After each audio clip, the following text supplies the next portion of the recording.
ব্যক্তি যারা আমার নিয়ামত প্রাপ্ত বান্দা হয়েছে তাদের মধ্যে শ্রেষ্ঠ হলো আপনি, তাদের মধ্যে শ্রেষ্ঠ হলো আপনি। আল্লাহ বললেন, হাবিব, ও ব্যক্তি যেহেতু আপনাকে ভালোবেসেছে, মানে আমাকে ভালোবেসেছে, আপনি ওর জন্য শুভ সংবাদ জানিয়ে দিন। আপনি বলে দিন, জান্নাতে আমি রাসূলুল্লাহ যেই জান্নাতে থাকবো রে সাহাবী, তুমিও আমার সাথে সেই জান্নাতে থাকবে। জোরে জোরে বল সুবহানাল্লাহ, আরো জোরে নারে তাকবীর। বুঝতে পারলেন আমার নবীর সাহাবীর ইমানের পাওয়ার কতটা? আমার নবীকে কেমন ভালোবাসতেন আর আমাদের ভালোবাসা, দুটোকে একটু কম্পেয়ার করুন, বুঝতে পারবেন।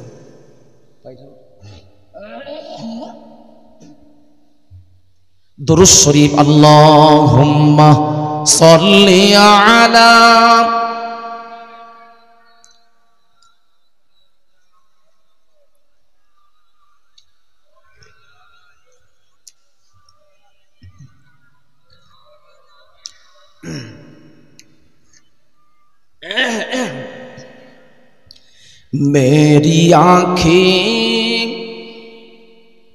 मेरी आँखें तरसती है या रब, मुझको बागे दिखा दे मदीना, मुझको बागे दिखा दे मदीना।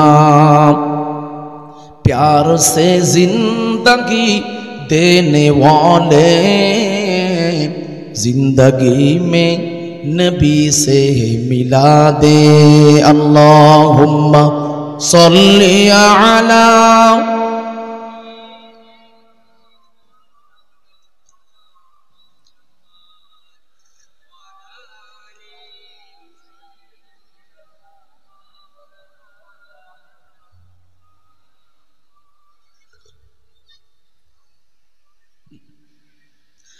मौत आए मदीने में मुझको, मौत आए मदीने में मुझको, जानो निकले दरे मुस्तफा पर। आरज़ू है मेरी आरज़ू को, दस्ते रहमत से दुल्हन बना दे। अल्लाहुम्मा सल्ली अला।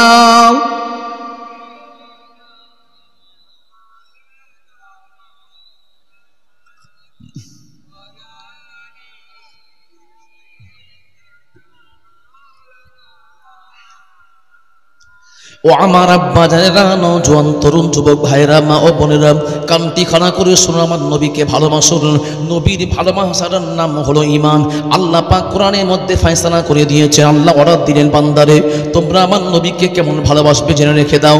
আন-নাবিয়্যু আওলা বিল মুমিনিনা আনফুসিহিম। আল্লাহ বললেন আমার নবীকে তোমরা অন্তরে অন্তঃস্থল দিয়ে ভালোবাসবে, তবেই তোমরা হবে মুমিন। আমার নবীকে যদি আমরা অন্তরের অন্তঃস্থল দিয়ে ভালোবাসতে পারি তবে আমরা কিন্তু মুমিন হব, তাছাড়া মুমিন হতে পারবো না। ও আমার আব্বা জানেরা, এবার আমরা নিজেকে চিন্তা করি, আমরা মুমিন না মুসলমান? আমরা নবীকে ভালোবাসতে পেরেছি নিজের জানের চাইতে? যদি বলেন যে হ্যাঁ হুজুর, আমি নিজের জানের চাইতে, নিজের স্ত্রীর চাইতে, পিতা মাতার চাইতে, সন্তান সন্ততির তাকে চাইতে আমার নবীকে ভালোবাসতে পেরেছি, তাহলে আপনি মুমিন। আর যদি বলেন না হুজুর গো, আমার জানের চাইতে আমার নবীকে বেশি ভালোবাসতে পারলাম না, তাহলে কিন্তু আপনি মুমিন হতে পারলেন না। আপনি ঈমান এনেছেন, মুসলমান এক জিনিস আর মুমিন আর এক জিনিস। বাবাজি আমার, আমার নবীকে বুঝে নেওয়াটা, নবীর সম্বন্ধে চর্চা করাটা মানে আল্লাহ চর্চা করা। আমার নবীকে বুঝে নেওয়াটাই হলো ইবাদত। ও আমার আব্বা জানেরা, নামাজ পড়া যেমন ইবাদত, আমার রোজা রাখা যেমন ইবাদত, দান সাদকা করা যেমন ইবাদত, আমার নবীকে বুঝে নেওয়াটা এটাই হলো ইবাদত। কেননা আকীদা দুরস্ত করতে হবে। আকীদা যদি আপনার সাফ না থাকে তাহলে সব বেকার। আকীদা মানে বিশ্বাস। আমার মধ্যে বিশ্বাস আছে আমার নবী মারা গেছেন, আমার নবী হায়াতুন নবী নয়, হায়াতুন নবী নয়। আমার মনের মধ্যে বিশ্বাস আছে আমার নবী মাটির তৈরি, নবী নূরের তৈরি নয়। আমার মধ্যে বিশ্বাস আছে আমরা যেমন বড় ভাইকে সম্মান দিই, তদ্রূপ আমার নবীকে সম্মান দেব, এর চাইতে বেশি সম্মান দেব না। এই সমস্ত বিশ্বাস আমার মনের মধ্যে মাসা রেখে আমি নামাজ পড়ছি, তাসবিহ তাহলিল পড়ছি, জিকির আজকার করছি। ও আমার আব্বা জানেরা, এই ইবাদতটা হবে লৌকিকতা। এই ইবাদতটা আল্লাহর দরবারে পৌঁছাবে না, পৌঁছাবে না। কেননা আপনার আকীদা ঠিক নাই, আপনার আকীদা ঠিক নাই। এরকম বিশ্বাস নিয়ে অনেক মুসলমানরা বসবাস করছে, কি ঠিক কিনা বলুন?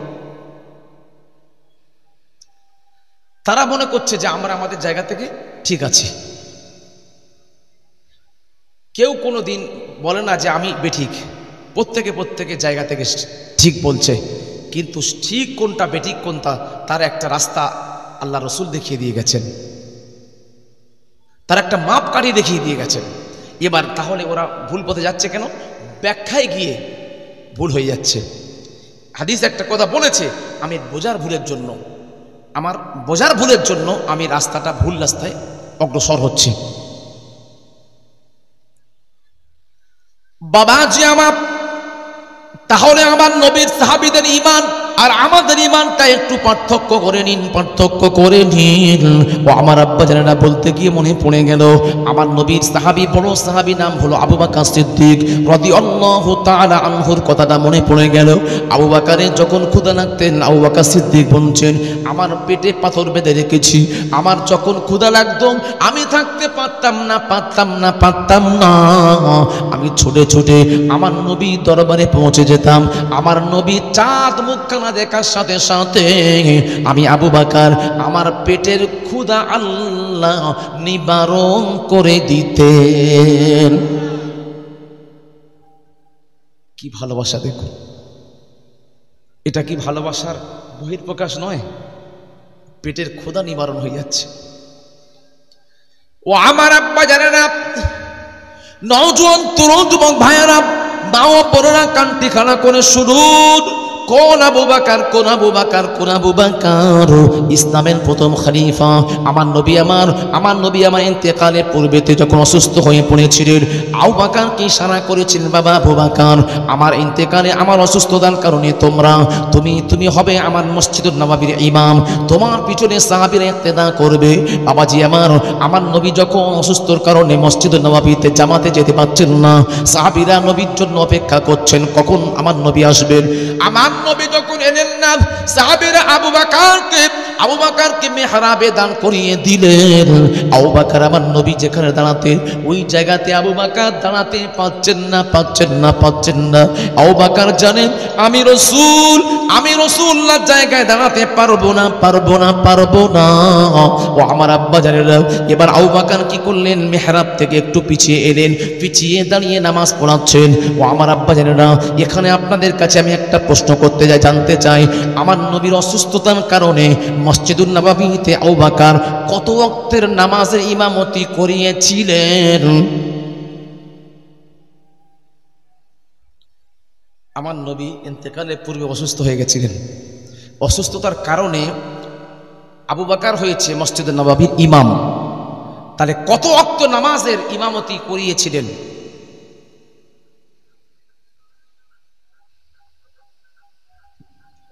কার জানা আছে? জি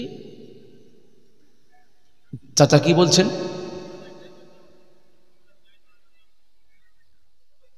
ও না, এখানে তো যাওয়া যাইয়ের কোনো প্রশ্ন হচ্ছে না। হ্যাঁ, হাদিসে শুনতে পারেনি হয়তো।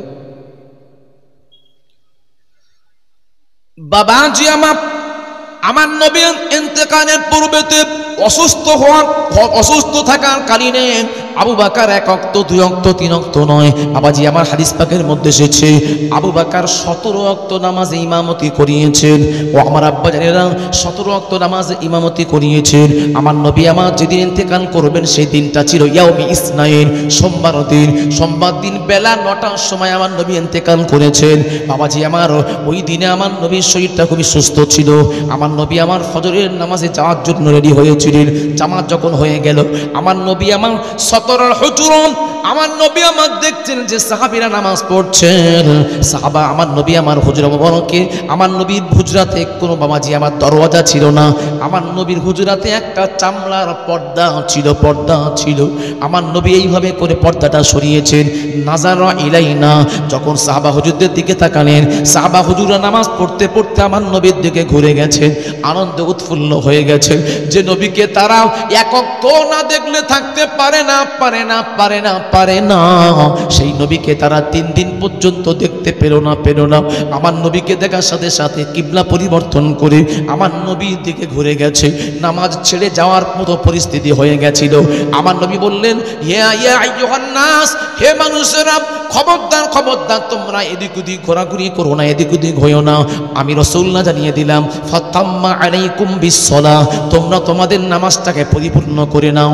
এই বলে আমার নবী হুজরার মধ্যে চলে আসার পরে আমার নবীর চোখ দিয়ে অঝর নয়নে পানির টোসা গড়িয়ে যায়।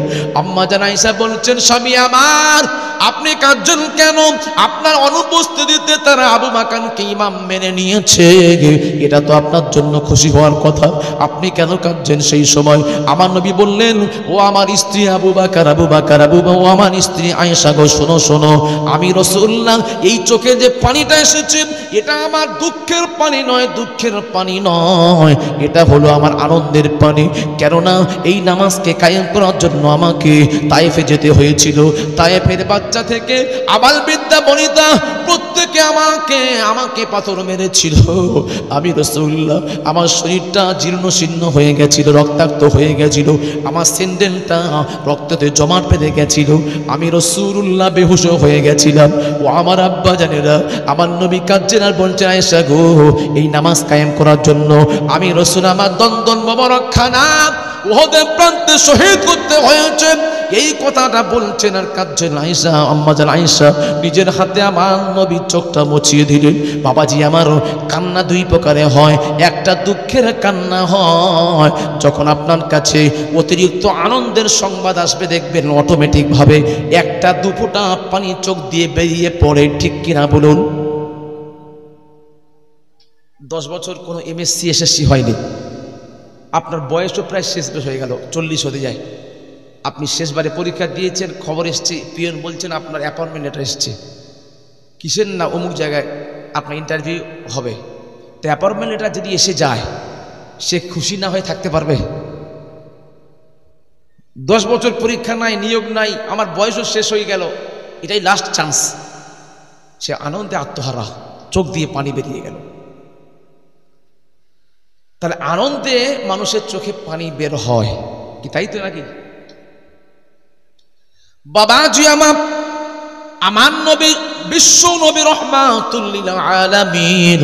বাবাজি আমার এখানে আমি আপনাদের কাছে কয়েকটা মাসলা জানতে চাই, শেয়ার করতে চাই।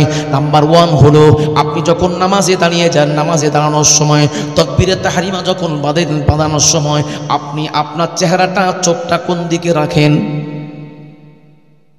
জি, হ্যাঁ, সাজদার দিকে। যেখানে সাজদা দেন আপনি, সেখানে আপনাকে চোখ রাখতে হবে, এটাই হচ্ছে শরিয়াত। অনেক মুসল্লিদেরকে দেখা যায় তারা তাকবীরে তাহরিমা বেঁধে আল্লাহু আকবার, সুবহানাকা আল্লাহুম্মা ওয়া বিহামদিকা ওয়া তাবারাকা ইসমুকা ওয়া তাআলা জাদ্দুকা ওয়া লা ইলাহা গায়রুকা বলে সানা পড়লে, সূরা ফাতিহা পড়ছেন, তার মধ্যে তার চেহারাটা মসজিদের সামনে মেম্বারের পাশে ঘড়ি আছে, ওই ঘড়ির দিকে সে তাকিয়ে গেছে, চোখটা ঘড়ির দিকে পড়ে গেছে। বাবাজি আমার এরকম মুসল্লি দেখতে পাওয়া যায়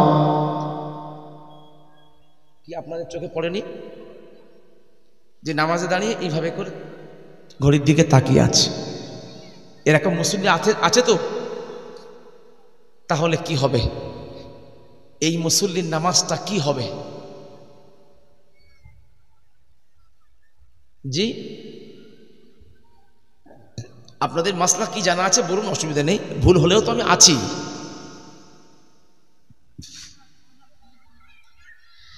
আচানক যদি অনিচ্ছাকৃত বশত আপনার চোখটা ঘড়ির দিকে চলে যায়, চেহারাটা সাজদার জায়গা ছেড়ে সামনের দিকে চলে যায়, বাবাজি আমার হানাফি মাযহাবের কিতাব হলো ফতহ কাজী খানের মধ্যে লেখা আছে, ও আমার আব্বা জানেরা হানাফি মাযহাবের দ্বিতীয় কিতাব হলো রদ্দুল মাহতার মাআশ-শামি, ওই কিতাবের মধ্যে লেখা আছে অনিচ্ছাকৃত বশত কারোর চোখ যদি মসজিদের সামনের দিকে চলে যায়, সাজদার জায়গা ছাড়া অন্য দিকে চলে যায়, তার নামাজটা হয়ে যাবে,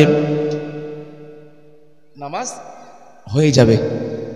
এই হয়ে যাওয়া আলাদা আর উত্তম জিনিসটা আলাদা, কিন্তু এই যে তাকানোটা এটা নামাজের হক নয়।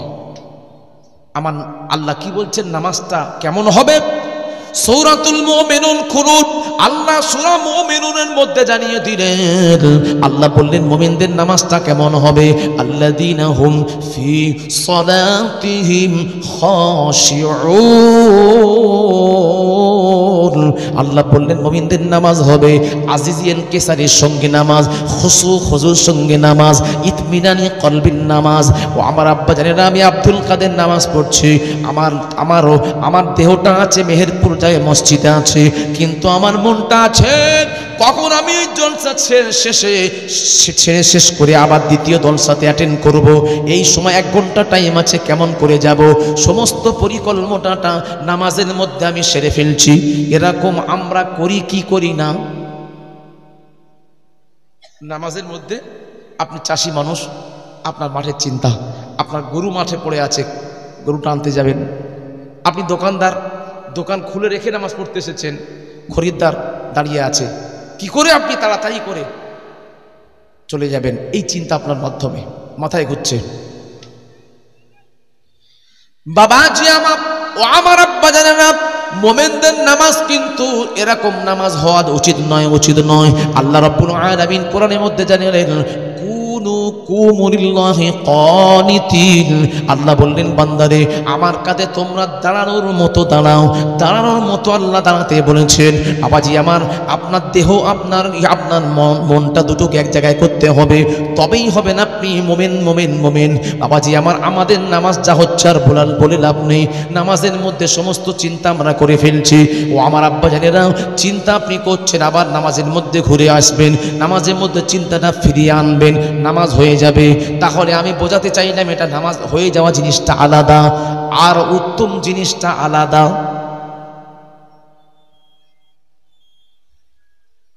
2 নম্বর মাসলা জানুন, আপনি নামাজে দাঁড়িয়েছেন, এমত অবস্থায় পাশে বাবাজি আমার জলসা কমিটিরা মারামারি লেগে গেছে, আপনি নামাজ পড়ছেন, আপনার কানে শব্দ আসছে, মারামারি আওয়াজটা আসছে, আপনি হট করে এইভাবে তাকিয়ে দেখলেন ডান দিকে অথবা বাম দিকে দেখলেন, তাহলে এখানে আপনার নামাজটা কি হবে? সামনের দিকে তাকালে নামাজ হয়ে যাবে, আর পাশের দিকে আপনি তাকিয়েছেন আচানক, মানে আপনি নামাজ দাঁড়িয়ে আছেন, হট করে আপনি তাকিয়ে ফেলেছেন, ইচ্ছাকৃত নয়, তখন এমতো অবস্থায় আপনার নামাজ কি হবে একটু জানতে চাই।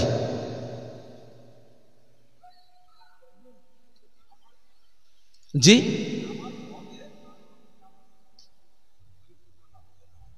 তাহলে কি হবে? এটা তো আমি প্রথমে বললাম সামনের দিকে তাকালে সাজদার জায়গায়, নিয়ম ছিল সাজদার দিকে তাকানো, আপনার চেহারাটা সামনের দিকে চলে গেছে, নামাজ হয়ে যাবে। এটা কিন্তু সামনে নয়, এটা পাশে, নামাজটা কি হবে? জি, ব্যাঘাত ঘটবে। সঠিক অ্যান্সারটা পাচ্ছি না বাবাজি। আমার ফতোয়ার কিতাবের মধ্যে এসেছে আপনি যদি অনিচ্ছাকৃত বশত ডান দিকে অথবা বাম দিকে তাকিয়ে ফেলেন, আপনার নামাজটা মাকরু হবে। ও আমার আব্বা জানেরা মাকরু মানে বোঝেন তো, মাকরু মানে কি? অপছন্দনীয়, অপছন্দনীয় বাবাজি আমার নামাজের মধ্যে অপছন্দনীয় মাকরুর একটা উদাহরণ আমি আপনাদেরকে দিতে চাই। ও আমার আব্বা জানেরাও, আপনি নামাজের মধ্যে প্রথম 2 রাকাত নামাজের মধ্যে প্রথম রাকাতে আপনি বড় সূরা পড়বেন, দ্বিতীয় রাকাতে ছোট সূরা পড়বেন। আপনি উদাহরণ দিচ্ছি, আপনি প্রথম রাকাতে আপনি সূরা ফিল পড়েছেন, আলাম তারা কাইফা ফাআলা রাব্বুকা বিআসহাবিল ফিল আলাম ইয়াজআল কাইদাহুম ফি তাদলিল ওয়া আরসালা আলাইহিম তায়রান আবাবিল তারমিহিম বিহিজারাতিম মিন সিজ্জিল ফাজআলাহুম কাআসফিম মাকুল। প্রথম রাকাতে আপনি পড়েছেন, এবার দ্বিতীয় রাকাতে আপনি কোন সূরা পড়েন? হ্যাঁ, লিইলাফি কুরাইশ, বা তারপরে দুটো সূরা বাদ দিয়ে পড়তে হবে। আপনি যদি আলাম তারার পরে এই লিইলাফি বাদ দিয়ে আপনি যদি আরাইতুল্লাহি সূরাতুল মাউন পড়েন, নামাজটা মাকরু হবে। নিয়ম হচ্ছে 10টা সূরা পর থেকে 2টো সূরা বাদ দিতে হবে। নিয়ম কি তাহলে? আপনি সূরা কুরাইশ, লিইলাফি কুরাইশ ইলাফিহিম রিহনাতাশ শিতাই ওয়াস সাইফ। আল্লাহ পাক কুরাইশদের ব্যবসা সম্বন্ধে বললেন। কুরাইশদের বাবাজি আমার তারা দুটো সময় ব্যবসা করতেন, একটা হচ্ছে গরমের সময় আর একটা শীতের সময়। এই সম্বন্ধে আল্লাহ একটা সূরা অবতীর্ণ করে দিয়েছেন। ও আমার আব্বা জানেরা, আপনি দ্বিতীয় রাকাতে সূরা কুরাইশ না পড়ে আপনি কি করলেন? সূরা হুমাজা, ওয়াইলুল লিকুল্লি হুমাজাতিল লুমাজা, সূরা হুমাজা পড়েছেন। তখন আপনার নামাজটা কি হবে? আপনি উল্টো পড়ে ফেলেছেন। আলাম তারা পরে নিয়ম ছিল কি? লিইলাফিক, আপনি পড়েছেন আলাম তারা আগের সূরাটা। তাহলে এখানে আপনার নামাজটা কি হবে? নামাজটা হয়ে যাবে, কিন্তু হবে মাকরুহ। নামাজটা কি হবে? মাকরুহ হবে। এর জন্য সাজদা দিতে হয় না। একজন বলছে, হুজুর এরকম হলে তাহলে সাজদা দিতে হবে না, নামাজ হবে না। না, সিজদা সাহু কখন করবেন? আপনি যখন ওয়াজিব ছেড়ে যাবে। ওয়াজিব ছেড়ে গেলে তখন আপনাকে সিজদা সাহ করতে হবে। আর আমরা যে কোনো সেখানে একটু ভুল হলেই দিয়ে দিই না। ও আমার আব্বা জানে না। 3 নম্বর মাসলা একটু জেনে নিন। 3 নম্বর হলো আপনি নামাজে দাঁড়িয়ে গেছেন, আপনি কি করলেন? অনিচ্ছাকৃত বশত আপনি অটোমেটিক বাবাজি আমার পুরো শরীরটা, বডিটা ঘুরিয়ে দিয়েছেন পশ্চিম দিকে, অথবা বাবাজি আমার ডান দিকে অথবা বাম দিকে, পুরো শরীরটা ঘুরে গেছে। তখন আপনার নামাজটা কি হবে?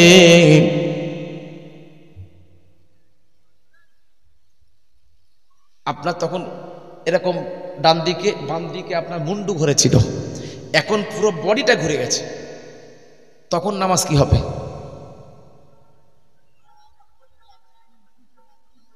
না করিনি জানি না, আপনার হয়তো হয়ে যেতে পারে। হ্যাঁ, আর যদি হয়ে যায় আপনি কি করবেন তখন? এই মাসলা তো জানতে হবে, তাই না? এটা তো আমার ব্যক্তিগত গল্প করছি না, এটা মাসলা জানানো হচ্ছে।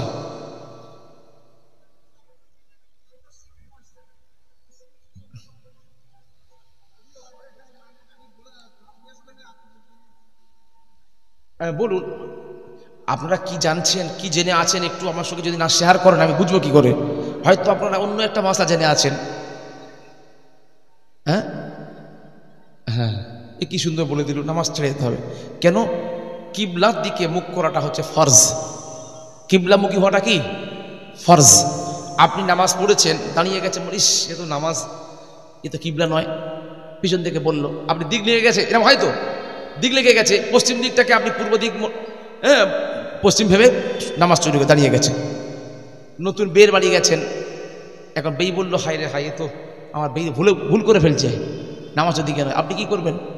তাহলে এবার যদি বলেন যে হুজুর আমরা করি না, জানার দরকার নেই, তাহলে তার কোনো কথাই নেই। তাহলে হয়ে যাই তো, চাচার পরিণত বলছে ওটা হয় না। তাহলে জানতে হবে আমাদের তো, নাকি? জানতে হবে। বাবাজি আমার হানাফি মাযহাবের কিতাবের মধ্যে লেখা আছে, যদি আপনার কিবলাটা পরিবর্তন হয়ে যায় তাহলে আপনার নামাজটা ফাসাদাস সালাহ, নামাজ বাতিল হয়ে যাবে, আপনাকে আবার নামাজ পড়তে হবে, নামাজ হবে না। ও আমার আব্বা জানেরাও, আমি এতগুলো 3 রকম মাসলা আপনাদের কাছে কেন বললাম কারণটা দেখুন। এবার আপনাদের কাছে আমি ফায়সালা জানতে চাই। আমার নবী, বিশ্ব নবী জনাবে মুহাম্মদুর রাসূলুল্লাহ সাল্লাল্লাহু আলাইহি ওয়াসাল্লাম, হুজুর আমার যখন হুজুর মুবারকের সদরটা তিনি এরকম সরিয়ে দিলেন, মুখটা যখন বাড়িয়েছিলেন, আমার নবীকে দেখার সাথে সাথে সাহাবীরা আনন্দে উৎফুল্ল হয়ে গিয়ে কিবলা পরিবর্তন করে আমার নবীর দিকে তাকিয়েছেন। কেননা আমার নবীকে 3 দিন পর্যন্ত আমরা দেখি না। ও আমার আব্বা জানেরা, তখন আমার নবী বললেন ফাআসারালিন্নাস, মানুষদেরকে ইশারা করে বললেন, আমার সাহাবীরা খবরদার তোমরা এদিকে ঘুরিয়ে যেও না, তোমরা ফাতাম্মা আলাইকুম বিসসালাহ, তোমরা নামাজটা পরিপূর্ণ করে নাও। ও আমার আব্বা জানেরা, তারা তো নামাজ পড়তে পড়তে আমার নবীর দিকে ঘুরে গেছিল। ওই সাহাবীদের নামাজটা কি হবে জানতে চায়।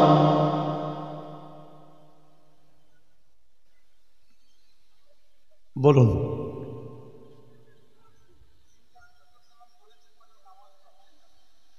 হ্যাঁ?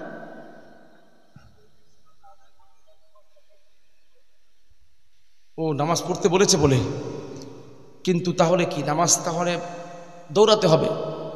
নামাজ সমাপ্ত করে নাও, পরিপূর্ণ করে নাও, তাহলে পুরনো নিয়ত করতে হবে মাসলা অনুযায়ী। তারা তো কিবলার দিকে ছেড়েই আমার নবীর দিকে চলে গেছে, কিবলা পরিবর্তন হয়ে গেছে, এখানে নামাজ কি হবে? ফাসাদ হয়ে যাবে। চাচা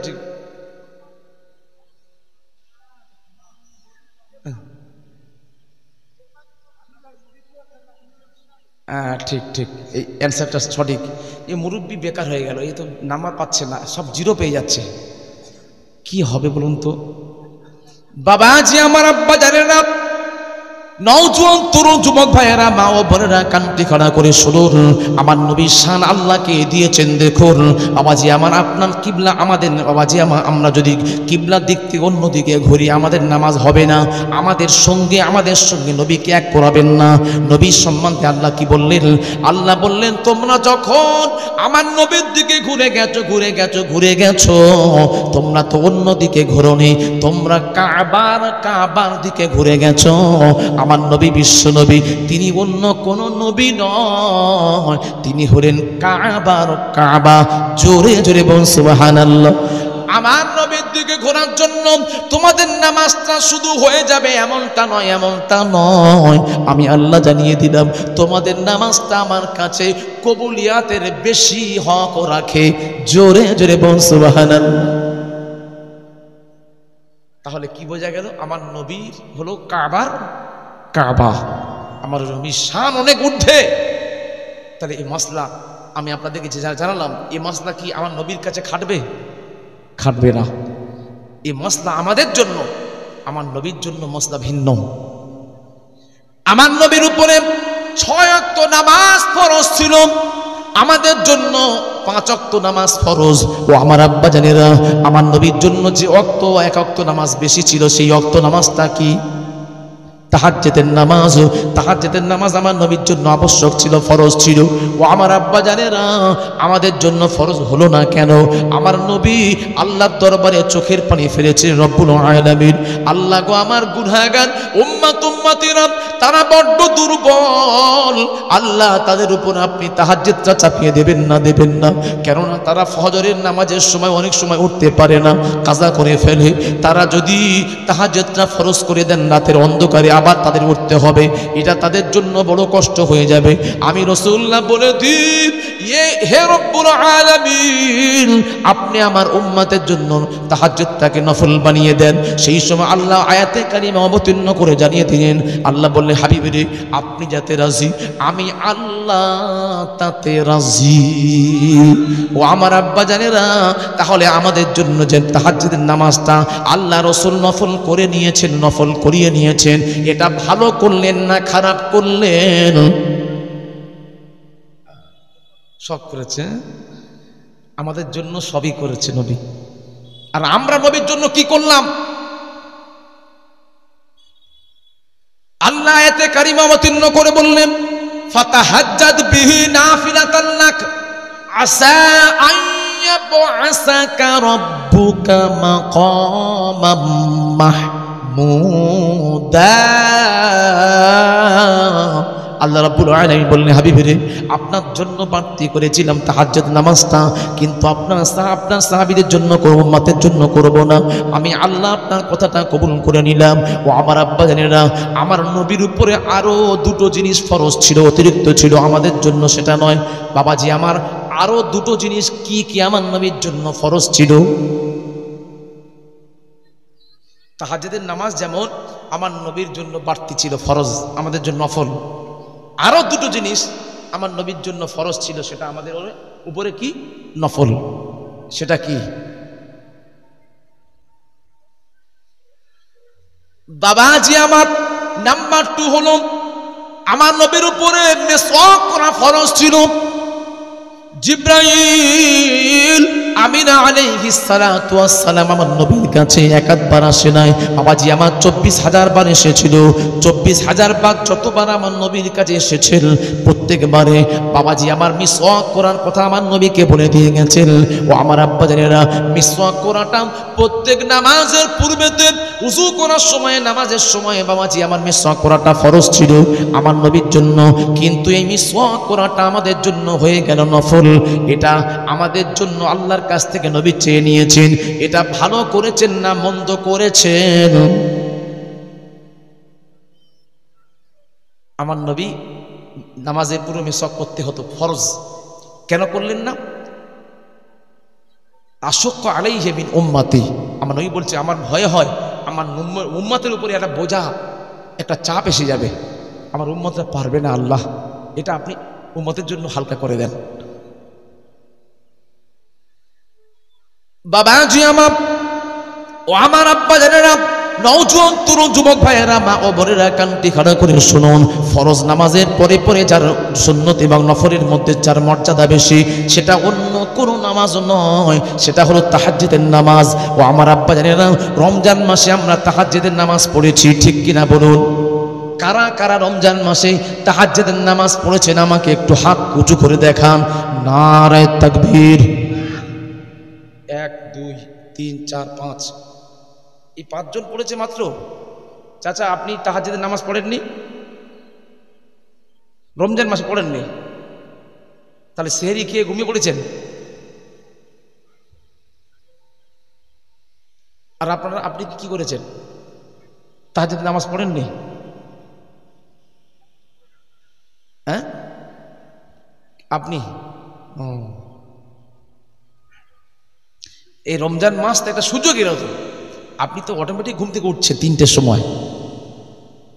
সেহরি খেতে কত সময় লাগে? আপনি পান্তা খান, গ্রামের মানুষরা পান্তা খেতে কত সময়? 10 মিনিট 15 মিনিট, এর বেশি নয়। কিন্তু আপনার স্ত্রী ডেকে দিয়েছে আপনাকে 40 মিনিট আগে, 30 মিনিট আগে। তাহলে আরো যে বাকি 15 মিনিট আপনি কি করলেন? ঘুমিয়ে পড়েছেন।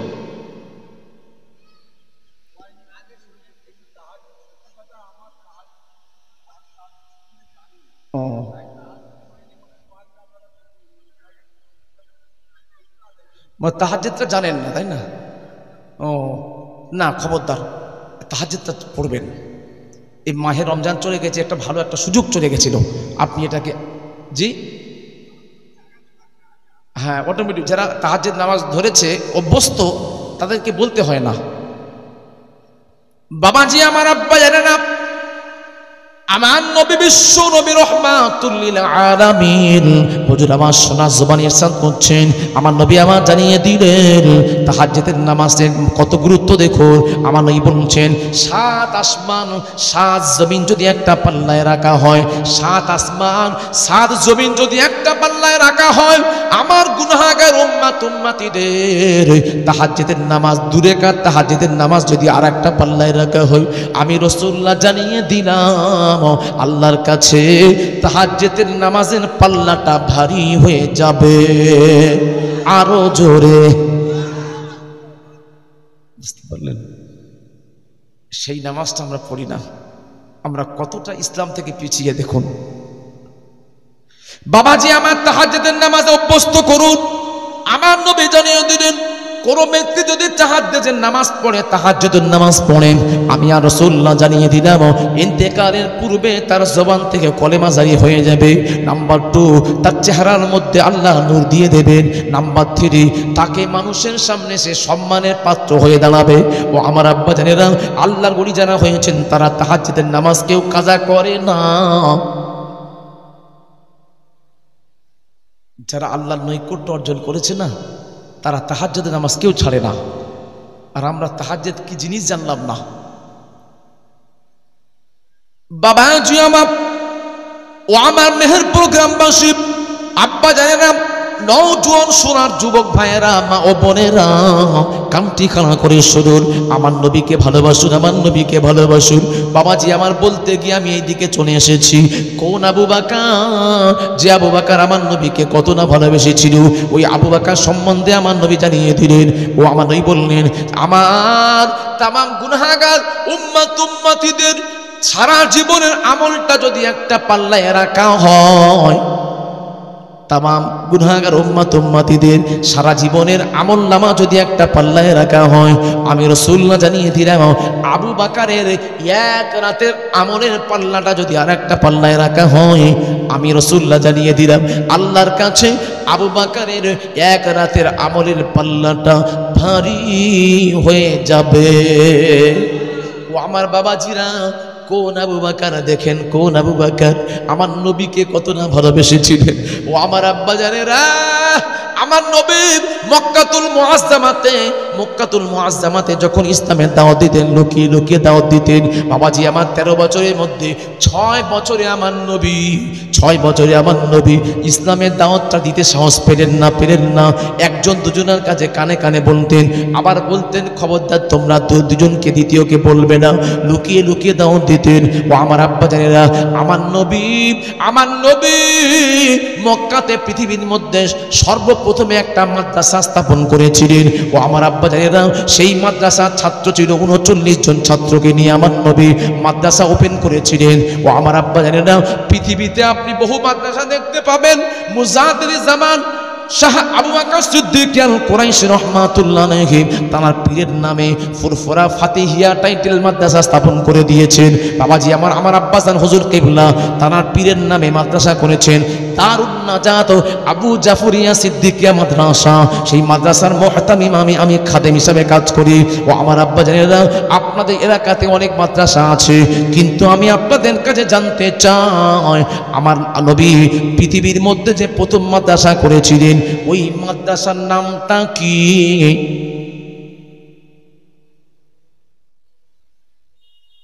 বলেন। পৃথিবীর প্রথম মাদ্রাসা, যে মাদ্রাসা আমার নবী হাতের তৈরি। এই জন্য মাদ্রাসাকে বলা হয় নবীর ঘর, আর মসজিদকে বলা হয় আল্লাহর ঘর। তার নবীর ঘর মাদ্রাসা। আমার নবী যে মাদ্রাসা মক্কাতে স্থাপন করেছিলেন, দিনের দাওয়াত দিতেন, ওখান থেকে তার বিয়াত দিতেন, তালিম দিতেন, সেই মাদ্রাসার নামটা কি আপনাদের কাছ থেকে আমি জানতে ইচ্ছুক। জি, এটা না, এটা থাক, আমি আর বলছি না। যদি আল্লাহ পাক কখনো সুযোগ দেয় তখন।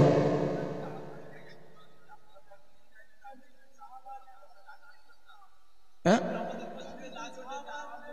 আরে এতদিন শুনছেন, এটা জানেন না? এতদিন তো আপনারা শুনছেন, আপনারা শোনেননি এসব জিনিস। ও আচ্ছা, আপনারা কি প্রত্যেকে শুনতে ইচ্ছুক? যদি ইচ্ছা হয় আমি বলবো, যদি ইচ্ছা না থাকে আমি বলবো কেন। আচ্ছা, কারা কারা শুনতে রাজি নেই একটু হাত তুলে দেখান। নারায়ে তাকবীর। একজন, দুজন, হ্যাঁ এই দাড়ি তুল করছে, 3 জন বলে হুজুর আমরা রাজি নেই। দেখুন, সবে জলসা শুরু হয়েছে, এই অবস্থাতে এখনই যদি এই অবস্থা হয়, এখন সারা রাত বাকি। ঘুম হয়ে গেছে না বাবাজি আমার? শয়তান যে ঢুকে গেছে না, একটু সরিয়ে দেন, তাকবীর দেন। নারায়ে তাকবীর, নারায়ে তাকবীর। আল কোরআনের আলো, আল হাদিসের আলো, আল টিভির আলো। বলে হুজুর আর ভুল করব না, একবার ঠকে গেছি আর ভুল হবে না। বাবাজি আমার, আব্বা জানে না, নওজোয়ান তরুণ যুবক ভাইয়েরা, মা ও বোনেরা, কানটি খাড়া করে শুনে রেখে দিন।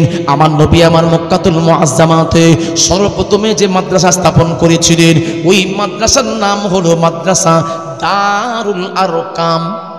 কি বললাম? মাদ্রাসা দারুল আরকাম। এই নামে আমার নবী মাদ্রাসা ওপেন করেছিলেন। মাদ্রাসার প্রথম ছাত্ররা ছিলেন বাবাজি 39 জন ছাত্র। তার মধ্যে আবু বকর সিদ্দিক রাদিয়াল্লাহু তাআলা আনহু ছিলেন। আবু বকর আমার নবীর যখন দাওয়াত পায়, আবু বকর আমার নবীর দাওয়াতের কথা শুনে জাদাতুহুম ঈমানা, আবু বকর ঈমানটা বেড়ে যেত। আবু বকর বলছেন, ইয়া রাসূলুল্লাহ, ইয়া হাবিবাল্লাহ, হুজুর সত্য ধর্মটা আমরা কেমন করে লুকিয়ে রাখবো? আজিনিলি, আপনি আমাকে পারমিশন দেন, আমি দিনের দাওয়াতটা আমার কুরাইশ ভাইদের কাছে পৌঁছাবো। আমার নবী বললেন, না রে আবু বকর, আবু বকর, আবু বকর রে, এটা তো মক্কা আমাদের জন্য অনুকূল নয়, আমাদের জন্য প্রতিকূল। সুতরাং আবু বকর একটু ক্ষান্ত হও, একটু সবর করো, সবর করো, এত হুটোপাটা করলে হবে না। ও আমার আব্বা জানে না, বেশ কয়েক বছর চলে গেল। আবু বকর আবার বলছেন, ইয়া রাসূলুল্লাহ, ইয়া হাবিবাল্লাহ, হুজুর আমার ইচ্ছা হচ্ছে আমি দিনের দাওয়াতটা আমি আমার কুরাইশ বংশদের কাছে পৌঁছাবো, ঘরে ঘরে দুয়ারে দুয়ারে গিয়ে পৌঁছে দেব। হুজুর আপনি আমাকে পারমিশন দেন। আমার নবী আমার আবু বকরকে পারমিশন দিয়ে দিলেন। আবু বকর আমার নবীর পারমিশন নিয়ে কোথায় গেলেন? বাবাজি আমার কুরাইশ বংশের বাড়িতে বাড়িতে দিনের দাওয়াত দিচ্ছে। কি দাওয়াত? উবুদুল্লাহ লা তুশরিকু বিহি শাইয়্যা, তোমরা একত্ববাদে আল্লাহর একত্ববাদকে স্বীকার করো, আহদানিয়াতকে স্বীকার করো, তোমরা আল্লাহকে অন্য কারোর সঙ্গে শরীক করো না। কেননা ইন্না শিরকা লাযুলমুন আযীম, শিরকের গুনাহ আল্লাহ মাফ করে না, এটা কঠিন গুনাহ। ও আমার আব্বা জানে না, এই দাওয়াত যখন দিতে শুরু করে দিলেন, আবু জাহেলের কানে খবর পৌঁছালো, আবু জাহেলের কানে খবর পৌঁছালো মুহাম্মদ দিনের দাওয়াত দিতে সাহস পাচ্ছে না। মুহাম্মদ একজন এজেন্ট ফিট করেছে, তার নাম আবু বকর। আবু বকরকে দিয়ে মুহাম্মদ দিনের দাওয়াত পৌঁছাচ্ছে। আমার সঙ্গী সাথীরাও শোনো শোনো শোনো, আবু বকরকে দুনিয়া থেকে বিদায় দিতে হবে, তোমরা কে পারবে বলো? সেই সময় আবু জাহেলের লস্করেরা বলল, জাহাপানা আপনাকে চিন্তা করতে হবে না, আপনি অর্ডার দিয়েছেন, এটাই আমাদের জন্য যথেষ্ট। বাবাজি আমার, আবু বকর একদিন দিনের দাওয়াত দিতে গিয়ে কুরাইশ বংশের বাড়িতে গিয়েছেন। ওখান থেকে বেরিয়ে রাস্তা দিয়ে হেঁটে হেঁটে আসছেন। এমত অবস্থায় আবু জাহেলের লস্করেরা আবু বকরকে তীর নিক্ষেপ করেছে, আবু বকরের পিঠেতে পাথর নিক্ষেপ করেছে। আবু বকর হাঁটতে পারলো না। আবু বকরের রক্তাক্ত শরীর নিয়ে আবু বকর বেহুশ হয়ে জমিনে পড়ে গেলেন। এই খবরটা আবু বকরের পিতার কাছে খবর পৌঁছে গেল। আবু বকরের আব্বার নাম হলো আবু কুহাফা। হে আবু কুহাফা, আবু কুহাফা, আপনার সন্তান রক্তাক্ত দেহ নিয়ে রাস্তার মধ্যে পড়ে আছে। এই কথাটা শোনার সাথে সাথে আবু কুহাফা আর থাকতে পারলেন না। আবু কুহাফা দৌড়াতে দৌড়াতে গিয়ে দেখলেন যে সত্যি সত্যি আমার সন্তান আবু বকর রাস্তার উপরে রক্তাক্ত শরীর নিয়ে পড়ে আছে। আবু বকর অজ্ঞান হয়ে গেছে, বেহুশ হয়ে গেছে। আবু বকরকে কাঁধে করে নিয়ে ধরে ধরে বাড়িতে চলে এলেন। ও আমার আব্বা জানেন না, হাদিস পাকের মধ্যে পাওয়া যায় একদিন দুদিন পর্যন্ত হুঁশ আসে না। 3 দিনের মাথাতে আবু বকরের মাথায় পানি ঢালার পরেতে হুঁশ ফিরল। মা চোখ খুলে দেখলেন যে মা দাঁড়িয়ে আছে পাশেতে। আবু বকর সঙ্গে সঙ্গে বলছেন, কাইফান নবী, কাইফান নবী, কাইফান নবী, আমার নবী কেমন আছে, আমার নবী কেমন আছেন। এই শব্দটা শুনে মা বলছে, বেটারে খবরদার মুহাম্মাদের কথা উচ্চারণ করবি না, মুহাম্মাদের জন্য তুই আজকে দুনিয়া থেকে বিদায় নিচ্ছিস, তোর দুর্দশা হয়েছে, এরকম অবস্থা হয়েছে। ও আমার জননী মা, আমার নবী কেমন আছে আমি একবার জানতে চাই। এইভাবে আবু বকর যখন কান্নাকান্নি করছেন, তখন মা বলল, এমনিতেই শরীর খারাপ, আবার ভেঙে পড়ছে। ঠিক আছে বেটারে, চুপ করো, আমি মুহাম্মদ কেমন আছে একবার খবরটা নিয়ে আসি। ও আমার আব্বা জানেন না, আবু বকরের মা দৌড়াতে দৌড়াতে দৌড়াতে দৌড়াতে বাবাজি আমার দারুল আরকামের কাছে চলে গেছেন। একজন সাহাবীকে বললেন, মুহাম্মদ কি করছেন, কি অবস্থাতে আছেন জানতে চাই। ও আমার আব্বা জানেন। সেই সাহাবী বললেন, আবু বকরের মা মুহাম্মদ সুস্থ আছেন, তিনি তালিম দিচ্ছেন, তারবিয়ত দিচ্ছেন। ও আমার আব্বা জানেন। কথাটা শুনে আমার নবীর বাবাজি আমার আবু বকরের মা ছুটে ছুটে সন্তানের কাছে বললেন, ও আমার বেটা আবু বকর, আবু বকর চিন্তা করো না, কেঁদো না বাবা, তোমার নবী ভালো আছেন, মুহাম্মদ ভালো আছেন। ও আমার মা, আমার নবীকে একবার আমি দেখতে চাই, দেখতে চাই, আমার বড় আশা। ও বাবাজি আমার সেই সময় মা বললেন, ও বেটা তুমি 3 দিন পর্যন্ত বেহুশ হয়েছিলে, তোমার শরীরটা বড্ড দুর্বল হয়ে গেছে, অন্তত তুমি, আমি তোমার জন্য আঙ্গুরের জুস রেডি করেছি, আঙ্গুরের শরবত করেছি, আঙ্গুরের জুসটা তুমি পান করে নাও। সেই সময় আবু বকর বলছেন, আবু বকর বলছেন, ও আমার মা, ও আমার জননী মা, জননী মা, জননী মা, লা আযুকু তাআমান আও শারাবান হাত্তা আতান নবী সাল্লাল্লাহু আলাইহি ওয়াসাল্লাম। ও আমার মা গো, আমি আবু বকর, আমি আবু বকর কিছু খাবো না, কিছু পান করব না যতক্ষণ না আমি আমার চামড়ার চোখে আমার নবীর চাঁদ মুখখানা দেখবো। এই কথা শুনে মা তো আশ্চর্য হয়ে গেল, বেটারে তোমার জন্য তুমি 3 দিন কিছু খাও না, তোমার জন্য আমি শরবত রেডি করেছি। না মা, আমার নবীকে না দেখলে আমি খাবো না, খাবো না, খাবো না।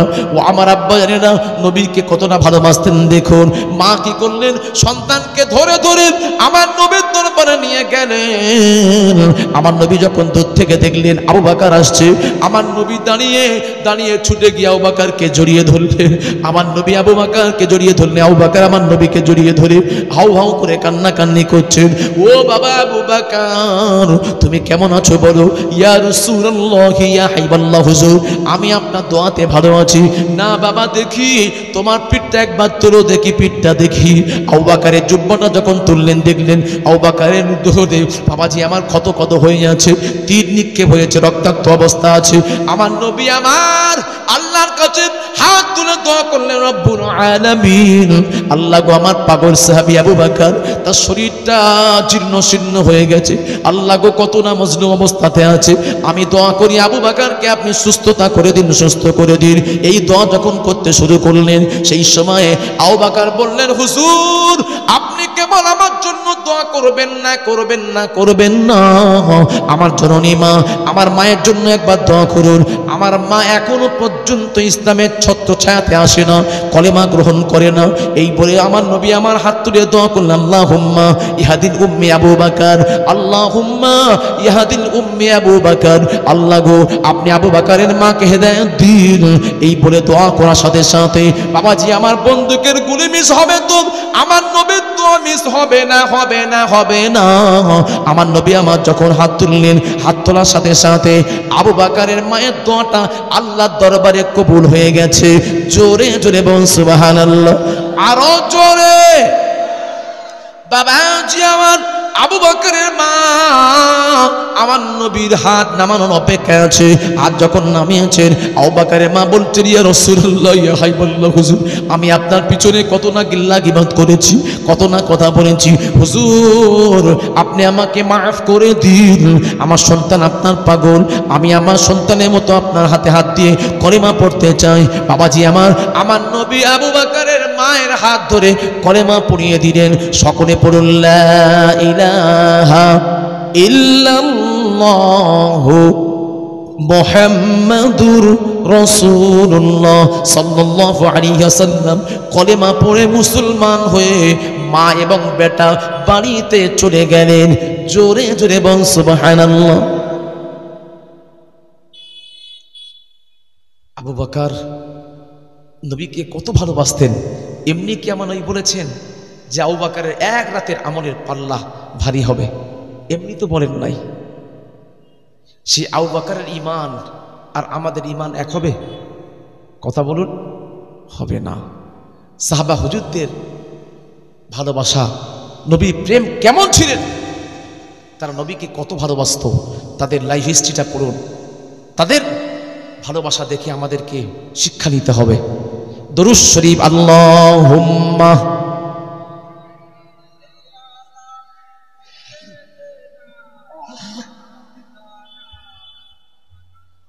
وعلى آل سيدنا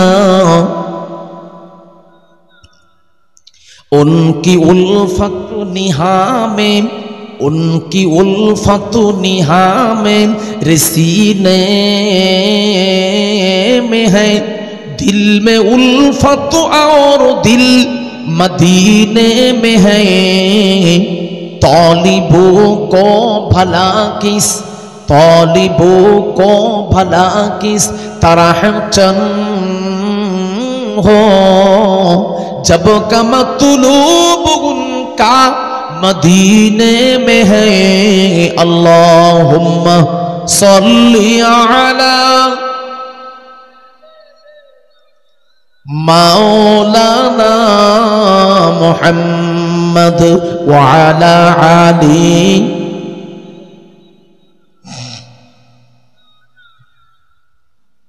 छोड़ो दुनिया का दर छोड़ो दुनिया का दर और मदीने चलो बेकसू का सहारा मदीने में है बेकसू का सहारा मदीने में है अल्लाहुम्मा सल्ली अला मौलाना मुहम्मद व अला आली सय्यिदिना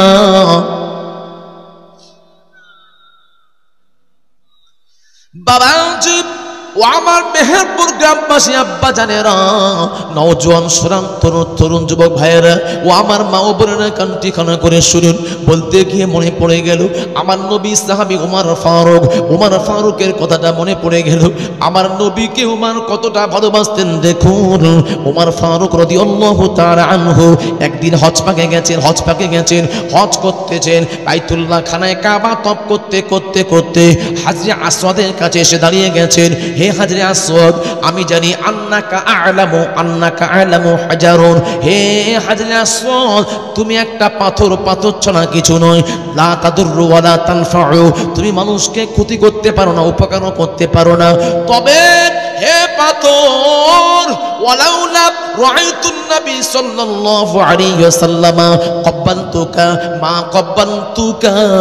আমি যদি আমার নবীকে না দেখতাম তোমাকে চুমা দিতে আমি তোমাকে তাহলে চুমা দিতাম না হে পাথর হে হাজরে আসওয়াদ আমার নবী তোমাকে চুমা দিয়েছে বলে আমি তোমাকে চুমা দিচ্ছি জোরে জোরে বল সুবহানাল্লাহ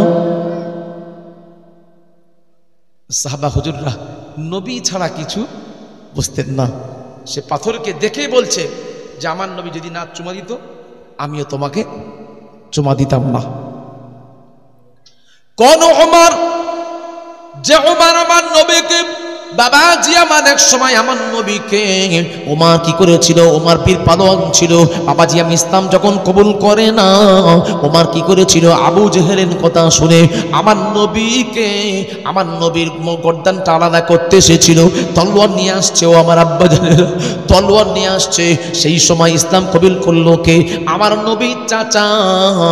নবীর চাচার নাম হলো আমিরে হামজা আমার নবীর থেকে মাত্র 2 থেকে 4 বছরের বড় ছিল ও আমার আব্বা জানেরা আমার নবীর চাচা আবু জেহেল আমার নবীর চাচা বাবাজি আমার আমিরে হামজা রাদিয়াল্লাহু তাআলা আনহু তিনি আমার নবীর অন্য দিক থেকে দুধ ভাই ছিলেন আমার নবী বাবাজি আমার আবু লাহাবের দাসী সুয়াইবা যে আমার নবীকে যেমন দুধ পান করিয়েছিলেন ওই সুয়াইবা আবার আমি হামজাকে দুধ পান করিয়েছিলেন ও আমার আব্বা জানেরা এই দিক দিয়ে আমার নবীর দুধ ভাইও হয় বাবাজি আমার হামজা রাদিয়াল্লাহু তাআলা আনহু সকাল হলে তিনি তীর নিয়ে চলে যেতেন জঙ্গলে পাহাড়ে পর্বত চলে যেতেন শিকারি করতেন তীরন্দাজ করতেন বাবাজি আমার তিনি কুস্তি করতে ভালোবাসতেন তানার কানেতে আমার নবীর ইসলামের দাওয়াতটা পৌঁছানোর মতো নবী সুযোগ পেল না ও আমার আব্বা জানেরা একদিন তিনি বাড়িতে এসেছেন এমত অবস্থায় একজন মহিলা যে মহিলাটা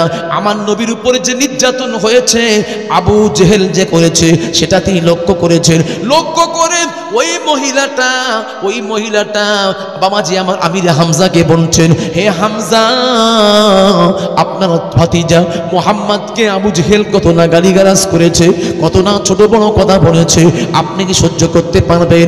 এই কথা শোনার সাথে সাথে আমির হামজার চেহারাটা লাল হয়ে গেল। না না, আমি ঘরে ঢুকবো না, আগে আমি প্রতিবাদ করব, আমি আবু জেহেলের বদলা নেব। কেন মুহাম্মাদের উপরে কথা বলল বাবাজি আমার? এবার আবু জেহেলকে খুঁজতে খুঁজতে পেলেন কোথায়, খানা কাবা চত্বরে পাশে বসে আছে। যখন দেখলেন আবু জেহেল কতগুলো লোক নিয়ে বৈঠক করছেন বাবাজি আমার, ওই সময় হামজা কি করলেন, দূর থেকে তীর নিক্ষেপ করে এমন সজোরে নিক্ষেপ করলেন নমাজি আমার, আবু জেহেলের কপাল ফেটে গিয়ে দদ্দন করে রক্ত বেরোচ্ছে। এই অবস্থা দেখে আবু জেহেলের লস্করেরা তারা উঠে দাঁড়ালো। সেই সময় আবু জেহেল বলল, না রে, তোমরা পারবে না, আমাকে হামজা প্রতিবাদ আমাকে মেরেছে, মারতে দাও, হামজার সঙ্গে তোমরা কেউ পারবে না। ও আমার আব্বা জানে না হামজাকে তিনি কি বলেছিলেন? আমার হামজা বলেছিলেন, হে আবু জেহেল, সাবধান হয়ে যাও, সতর্ক হয়ে যাও, তুমি ভেবো না যে ভাতিজা একা আছে। আজকের থেকে আমি আমার ভাতিজার দিনটা গ্রহণ করে নিলাম। জোরে জোরে বল সুবহানাল্লাহ। জানাকে সাইয়্যিদুস শুহাদা বলা হয়। হামজা রাদিয়াল্লাহু তাআলা আনহুকে কি বলা হয়? সাইয়্যিদুস শুহাদা। তিনি বীর পালোয়ানের মতো কাজ করেছিলেন। কোথায়? উহুদের প্রান্তে, একাই 100। বাবাজি আমার, তার কিছুক্ষণ পরে তো আবু জেহেলের কথা শুনে বাবাজি আমার ওমর ফারুক রাদিয়াল্লাহু তাআলা আনহু, তখন তিনি ইসলাম গ্রহণ করেনি, তাদের জন্য বাঘ ছিল, তিনি কি করছেন, তলোয়ার উঁচু করে নিয়ে চলে আসছে। এই খবরটা বাবাজি আমার তখন আমার নবীর পাশে ছিলেন কে? আমার নবীর চাচা হামজা রাদিয়াল্লাহু তাআলা আনহু। হামজার কানে পৌঁছে গেল, হামজার কানে পৌঁছে গেল ওমর রাদিয়াল্লাহু তাআলা আনহু তলোয়ার নিয়ে আসছে। যেই আসুক, আমি একা যথেষ্ট, আমার ভাতিজার জন্য আমি যথেষ্ট, তোমরা ভয় পাবে না। বাবাজি আমার সাহাবীরা চিন্তা করলেন একটা কিছু অঘটন ঘটে যাবে, কেননা এদিকে আছে হামজা আর ওদিকে ওদের পক্ষে যে বীর পালোয়ান সে হলো ওমর, নিশ্চয় কিছু একটা হবে। বাবাজি আমার যখন আমিরে হামজা দাঁড়িয়ে আছেন, ওমর রাদিয়াল্লাহু তাআলা আনহু তলোয়ার উঁচু করে আমার নবীর কাছে এলেন। বাবাজি আমার নবীর কাছে আসার সাথে সাথে ওমরের হাত থেকে তলোয়ারটা পড়ে গেল। ওমর রাদিয়াল্লাহু তাআলা আনহু আমার নবীর চেহারা দেখার সাথে সাথে মাইলান হয়ে গেছেন, কেননা আমার নবী একটু আগেতে আল্লাহর কাছে দোয়া করেছে, রব্বুল আলামিন, আমার চাচা তো আমার ধর্ম গ্রহণ করেছে, আল্লাহ আরো দুজন মানুষকে আপনি যদি আমার দিনের মধ্যে আনতে পারেন, আমার দিনটা অতি দ্রুততে মানুষের দুয়ারে দুয়ারে পৌঁছে যাবে। আল্লাহ গো, আপনি ওমর রাদিয়াল্লাহু তাআলা আনহুকে ইসলামের পথের প্রতীক বানিয়ে দিন, আমার বাবাজি আমার আল্লাহর দরবারে আমার নবীর দোয়াটা ফেরাতো না, ফিরে আসতো না। বন্দুকের গুলি মিস হবে তো আমার নবীর দোয়া মিস হতো না। ও আমার আব্বা জানেরা, এবার কি করলে ওমর রাদিয়াল্লাহু তাআলা আনহু আমার নবীর সামনে এসে তলোয়ারটা হাত দিয়ে পড়ে গেল। এই জন্য কবি বলছেন, লেকে তলোয়ার फारूक ने घरों से लेके तलवार, फारूक ने घरों से कत्ल करने चले थे नबी को। पास पूछे रो कर ये बोले, मेरे महबूब तू कलमा पढ़ा दे। अल्लाहुम्मा सल्ली अला मौलाना मुहम्मद व अला आले।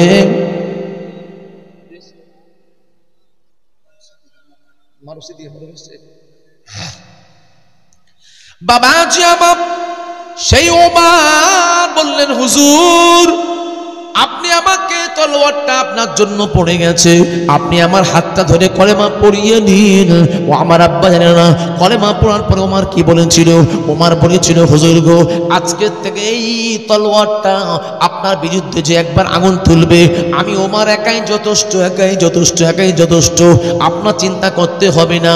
আমি ওমর এই তলোয়ার দিয়ে হাজারো কাফেরদেরকে বলি করে দেব। জোরে জোরে বল সুবহানাল্লাহ। সেই ওমর আমার নবীর হাতে হাত দিয়ে কলেমা পড়লেন, ইসলামের কাজ আরো দ্রুত গতিতে আগাতে শুরু করলো। কোন ওমর? যে ওমর রাস্তা দিয়ে গেলে শয়তান 40 দিন পর্যন্ত সেই রাস্তায় যেত না। সেই বীর পালোয়ান। ও আমার আব্বা জানে না নবীর সাহাবীরা নবীকে কেমন কেমন মান্যতা দিতেন, নবীর সাহাবীরা নবীকে কেমন ভালোবাসতেন। দেখুন, বলতে গিয়ে মনে পড়ে গেল ইসলামের তৃতীয় খলিফা নাম কি? উসমান গনি। উসমান গনি রাদিয়াল্লাহু তাআলা আনহু। কোন উসমান? যে উসমানকে নবী আমার যুন্নুরাইন লাকাব দিয়েছে। যুন্নুরাইন মানে কি? জু মানে ওয়ালা, নূরাইন মানে দুই নূরের অধিকারী। বাবাজি আমার কেন বলা হয়েছিল? আমার নবীর দ্বিতীয় কন্যার নাম কি? রুকাইয়া। প্রথম কন্যার নাম হলো জাইনাব। বাবাজি আমার রুকাইয়ার সঙ্গে আমার নবী ওসমান গনিকে বিয়ে দিয়েছিলেন। রুকাইয়া যখন ইন্তেকাল করেছিলেন, রুকাইয়া ইন্তেকালের পরেতে আমার নবী বলল, আমি উসমানের সঙ্গে আমার তৃতীয় কন্যা নাম কি উম্মে কুলসুমকে বিয়ে দিতে চাই। উসমানকে বাবাজি আমার উম্মে কুলসুমের সঙ্গে বিয়ে পড়িয়ে দিলেন। বিয়ে পড়িয়ে দেওয়ার পরে আমার নবী উসমানের হাত ধরে বলেছিলেন, হে উসমান, হে আমার জামাতা উসমান গো, আমার যদি একটা দুটো তিনটে চারটে করে 100টা পর্যন্ত আল্লাহ মেয়ে দিতেন, যদি কন্যা সন্তান একটার পরে একটা ইন্তেকাল করে যেত, আমি দ্বিতীয় কোনো জামাই খুঁজতাম না, আমি 100 মেয়েটাকে আপনার সাথে বিয়ে দিতাম। জোরে জোরে বল সুবহানাল্লাহ। উসমান গনি কি জামাই ছিল! উসমান গনি জামাই আর আমরা জামাই, দুই জামাই একই। কি কথা বলেন? আমাদের কাছে আমার শ্বশুররা মেয়ে দিয়ে ঠকে গেছে, তাই না? বাস্তব দেখুন, কষ্ট পাচ্ছে বাবাজি আমার। আমাদের কাছে শ্বশুররা মেয়ে দিয়ে ভুল করে ঠকে গেছে, আর আমি খালি মনে করছি আমার বউ তো আছে, একবার যদি বউ মারা যায় আমি আমার শালিকে বিয়ে করব। এই চিন্তায় কি এগুড়ে বালি শ্বশুর আর কখনো দেবে না। কেননা আমরা এমন জামাই শ্বশুরকে শোষণ করছি। একটু কিছু হলে যা তুই বাপের বাড়ি গিয়ে কিছু টাকা আন, আমার বাইক কিনতে হবে, আমার টোটো কিনতে হবে, ঘর বাঁধতে হবে। বিভিন্ন কারণে স্ত্রীকে চাপ দিয়ে বাপের কাছ থেকে টাকা আনাই আমরা সেই জামাই। তবে আপনাদের মেহেরপুর গ্রামবাসী এদিকের মানুষেরা ভালো, এরা শ্বশুরের উপর কি চাপ দেয় না। জি হ্যাঁ, চাচা কি বলছেন?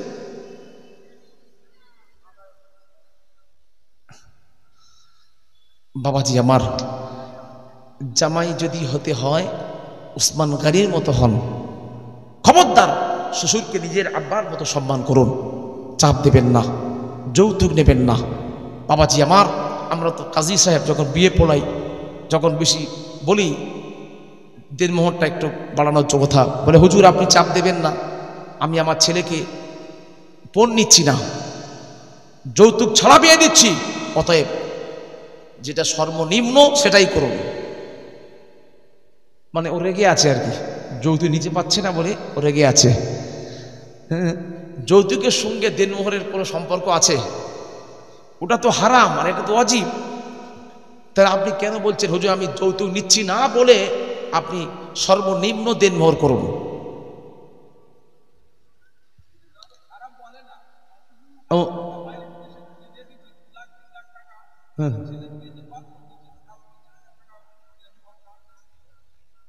না না, দেনমোহর মোহরের ফাতিমা, হ্যাঁ আমার আম্মাজানের মোহরের ফাতিমা 10 দিরহাম ছিল। এই 10 দিরহাম যদি এখন আপনি হিসেব করেন না, আপনার 1 লক্ষ 2 লক্ষের বেশি হয়ে যাবে। মোহরে ফাতিমা, বর্তমান যুগের যে অবস্থা, টাকা পয়সার মান কমে যাচ্ছে। এক সময় আপনি 50 টাকায় বাজারে গেছেন, ব্যাগ ভর্তি বাজার, এখন 50 টাকা যে মূল্য, 500 টাকা সে মূল্যও নেই। তাহলে আপনি সেই 3,500 ধরে রাখলে হবে? আপনি এমন একটা টাকা দেন যাতে করে আপনার স্ত্রীর কিছু একটা গহনা করাতে পারবেন, তা 3,000 3,500 কি গহনা হবে? এখন তো 92,000 টাকা ভরি, কিছু হবে? এখন তো বর্তমান প্রেক্ষাপটে মিনিমাম 10,000 না হলে হয় না, কিন্তু আমরা সেই ধরে রেখেছি 3,000, 2,500, 2,000, একটু বেশি হলে হুজুর না ওতে নেই, তাহলে বাকি করুন, বিভিন্ন অজুহাত।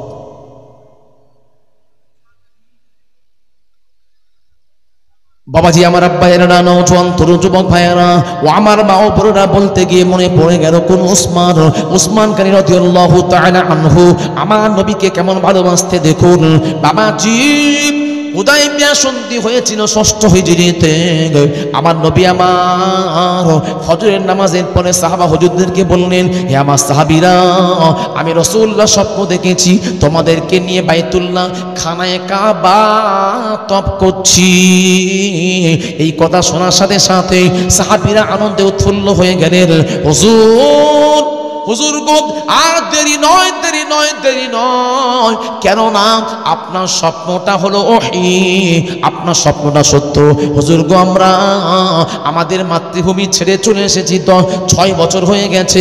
ও আমার আব্বা জানেনা, যে সমস্ত সন্তানেরা বিদেশে থাকে, বাবাজি আমার বিদেশে থাকলে দেশের মানুষেরা যদি যায় তারা জান পায়, কি জান পায় না কেন? দেশের একটা মায়া, দেশের একটা টান, হুব্বুল ওয়াতান নিসফুল ঈমান। আমার নবী বলছেন দেশপ্রেম, দেশের টান থাকাটা এটা ঈমানের অঙ্গ। বাবাজি মক্কা সাহাবীরা যখন মদিনাতে চলে গেছিলেন, তাদের দেশের প্রতি একটা টান রয়ে গেছে। তারা বললেন, হুজুর চলুন চলুন, আমরা আপনার সঙ্গে উমরা করতে যাব। সেই সময় আমার নবী বলল, না রে সাহাবীরা, আমার ভয় হচ্ছে তারা হয়তো মক্কাতে প্রবেশ করতে দেবে না, দেবে না, দেবে না, দেবে না। হুজুর গো, আপনি আগে চলুন, যখন সমস্যা হবে তার সমাধান আছে, আপনি চলুন চলুন। আমার নবী সাহাবা হুজুরদের কাকতি মিনতি দেখে, আনন্দে উৎফুল্ল দেখে আমার নবী বলল, ঠিক আছে, তোমরা তাহলে ইহরাম বেঁধে নাও। যুলহুলাইফা নামক জায়গা থেকে তোমরা ইহরাম বাঁধো। ওখান থেকে ইহরামের কাপড় বেঁধে নিয়ে বাবাজি আমার মক্কার অভিমুখে রওনা দিয়েছেন। মক্কার কাছাকাছি পৌঁছে গেছেন। মক্কা থেকে বাবাজি আমার 4 থেকে 5 কিলোমিটার দূরে অবস্থিত যুলহুলাইফা, বাবাজি হুলাইফা নামক জায়গা আছে, হুদাইবিয়া নামক জায়গা আছে। ওই জায়গাতে তারা আমার নবীকে তারা আটকে দিলেন। হে মুহাম্মদ, তুমি আর অগ্রগামী হবে না, হবে না, হবে না, হবে না, কেননা তোমাদেরকে মক্কাতে প্রবেশ করতে দেব না। আমার নবী বলল, ভাই গো, কেন দেবেন না? কারণটা জানতে চাই। না না, আপনি এতগুলো মানুষকে নিয়ে আসছেন, নিশ্চয়ই কোনো ষড়যন্ত্র করে আসছেন। সেই সময় আমার নবী বলল, না রে মক্কাবাসীরা, আমরা কোনো ষড়যন্ত্র করতে করে আসি নাই। আমাদের মন চেয়েছে খানায় কাবা বাইতুল্লাহ তওয়াফ করে আমরা চলে আসব। সেই সময় বলল, না, আপনাকে যেতে দেয়া হবে না। এই বলে আমার নবীকে আটকে দেয়া হলো। 1 দিন 2 দিন 3 দিন বাবাজি আমার 3 দিন 4 দিন পর্যন্ত আটকে দেয়া হলো। বাবাজি আমার ফাইনাল সিদ্ধান্ত জানার জন্য আমার নবী উসমান গনিকে বললেন, যাও রে উসমান, চলে যাও, চলে যাও, চলে যাও, ফাইনাল রায়টা নিয়ে আসো। তারা সন্ধি করতে চায় কি চায় না, আমরা মক্কাতে প্রবেশ করব না ফিরে যাব, এই ফাইনাল ডিসিশনটা জেনে এসো। উসমান গনি আমার নবীর হুকুম নিয়ে চলে গেলেন। বাবাজি আমার কুফারে মক্কাদের সঙ্গে আলাদা আলাদা বৈঠকে বসলেন।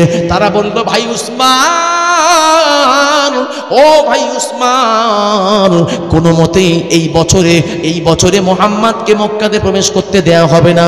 আমরা চিন্তা করে বলবো এই বছরে ফিরে যেতে বলো। তবে উসমান, তুমি যখন চলে এসেছো, বাইতুল্লাহ খানায় কাবা দেখতে তো পাচ্ছ, তোমার জন্য সুযোগ দিলাম, তুমি একা একা প্রাণ ভরে বাইতুল্লাহ তওয়াফ করে নাও। ও আমার আব্বা জানেরা, এই কথা যখন শুনলেন উসমান গনির চোখ দিয়ে টপ টপ করে পানির টোসা গড়িয়ে যায়। উসমান গনি দাঁত হৃদয় নিয়ে দাঁত ভাষা নিয়ে বললেন, হে কুফারে মক্কারা, এটা কখনো সম্ভব নয়, সম্ভব নয়। আমি খানায় কাবা দেখে ফিরে যেতে রাজি আছি, কিন্তু খানায় কাবা তওয়াফ করব না। আমার কাছে কাবা বড় নয়, আমার কাছে নবীর মোহাব্বতটা বড়। জোরে জোরে বল সুবহানাল্লাহ, আরো জোরে। বুঝতে পারলেন নবীর সাহাবীদের কি অনুসরণ, নবীকে কেমন মানতেন। আমার নবী কি বলেছিলেন, উসমান তুমি যাবে, কিন্তু শর্ত হলো খবরদার খানায় কাবা তওয়াফ করবে না। এরকম কোনো আমার নবী নিষেধাজ্ঞা করেছিলেন কি? কথা বলুন না। করেননি। আমার নবী কিন্তু বলেননি। ওসমান গনি কেন বলে তার বিবেক ভরা দিচ্ছে যে আমার নবী হলেন কাবার কাবা, আমার নবীর পিছনে 1400 সাহাবী অপেক্ষা করছে, আর আমার নবী বাদ দিয়ে আমি সুযোগকে সদ্ব্যবহার করব, এটা আমার জন্য বেমানান। আর এরকম সুযোগ যদি আমরা পাই, হ্যাঁ চলে যাব। আমরা তো সুবিধাবাদী, আমরা যেখানে সুবিধা আছে, স্বার্থ আছে, সেখানে আমরা আছি। কি ঠিক কিনা বলুন? আজকে দেখলেন না ওয়াকফ বিল পাশ হয়ে গেল, ওয়াকফ বিল পাশ হয়ে গেল, ওয়াকফ সম্পত্তির উপরে তারা হস্তক্ষেপ করবে, হিন্দুরা ঢুকে যাবে ওয়াকফ সম্পত্তির উপর।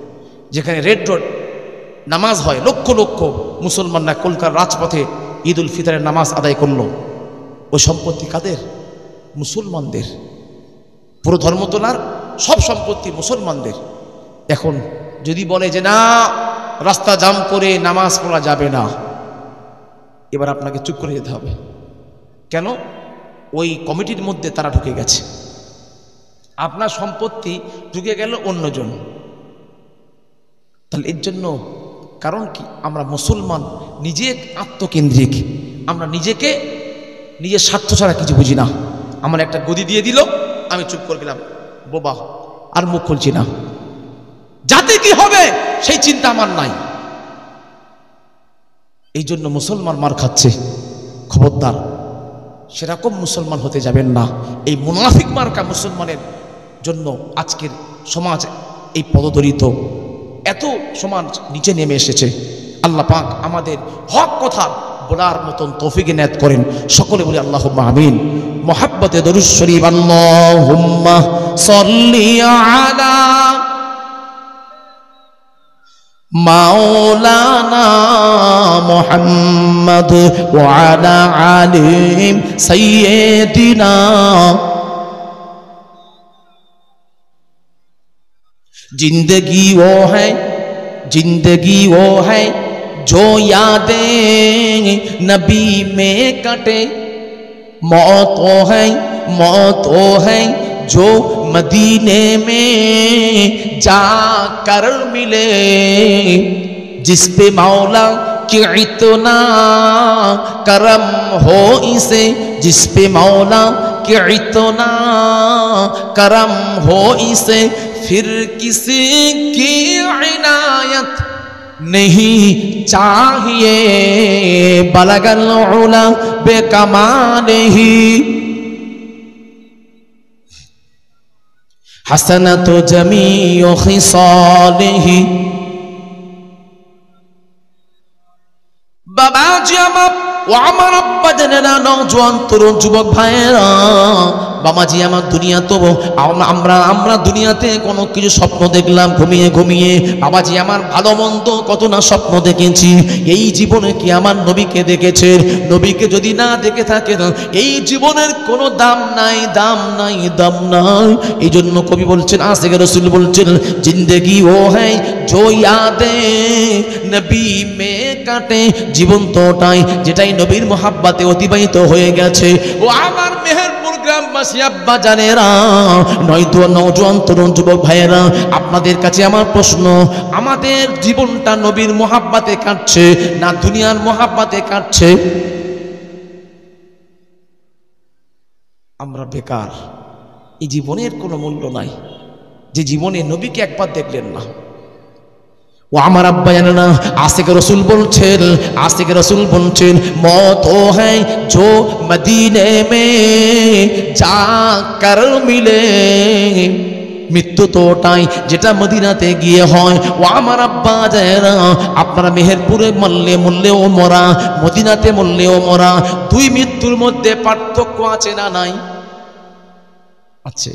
আমার নবীর স্বতন্ত্র হাদিস এসেছে, আমার নবী বললেন যে আমার উম্মতিরা ইন্তেকাল করবে বালাদি ফি বালাদি রাসূলিক, আমার শহরে ইন্তেকাল করবে। আমি রাসূলুল্লাহ কিয়ামতের দিন সর্বপ্রথমে তাদের জন্য সুপারিশের আরজি রাখবো। জোরে জোরে বল সুবহানাল্লাহ। ও আমার আব্বা জানেনা, এই জন্য আশিক রাসূলের চোখে মদিনা মদিনা, উহা ঘর বানানে কো, উহা घर बनाने को, अल्लाह को কিছু চাই না, চাই না, চাই না। আল্লাহ গো মদিনাতে আমার একটা কুঠরি বানিয়ে দিন, ঘর বানিয়ে দিন। ও আমার আব্বা জানেনা, আমার আপনার পীর ও মুর্শিদ মুফতি আজম মেসনা হুজুর পীর কেবলা রহমাতুল্লাহ আলাইহি হুজুর আমার কি করলেন, তিনি আমার নবীর এত আশিক ছিলেন, তিনি স্বরচিত কবিতা লিখেছেন। তার কিতাবের নাম হলো চাঁদা আশার।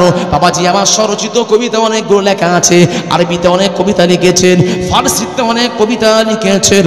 ও আমার আব্বা জানেনা উর্দুতে অনেক কবিতা লিখেছেন। কবিতা লিখতে লিখতে তার মধ্যে তিনি এক জায়গায় লিখছেন, ছোড়ো দুনিয়া কা দারো, ছোড়ো দুনিয়া কা দারো और मदीने চলো। আল্লাহ গো আমি আবু জাফর সিদ্দিকী, আমার দুনিয়া ভালো লাগে না, লাগে না, লাগে না, লাগে না। আল্লাহ গো আমার দুনিয়া ছেড়ে আমাকে মদিনাতে নিয়ে চলুন, মদিনাতে নিয়ে চলুন। কেননা দুনিয়াতে যার কোনো সাহারা নয়, দুনিয়াতে যার কোনো ঠিকানা নয়, তার ঠিকানা হলো বিশ্ব নবী মুস্তাফা। জোরে জোরে বল সুবহানাল্লাহ, আরো জোরে। এজন্য হুজুর কেবলা বলছেন, ছোড়ো দুনিয়া কা দারো, ছোড়ো দুনিয়া কা দারো और मदीने चलो, बेकसू का सहारा मदीने में है, बेकसू का सहारा मदीने में है। अल्लाहुम्मा सल्ली अला।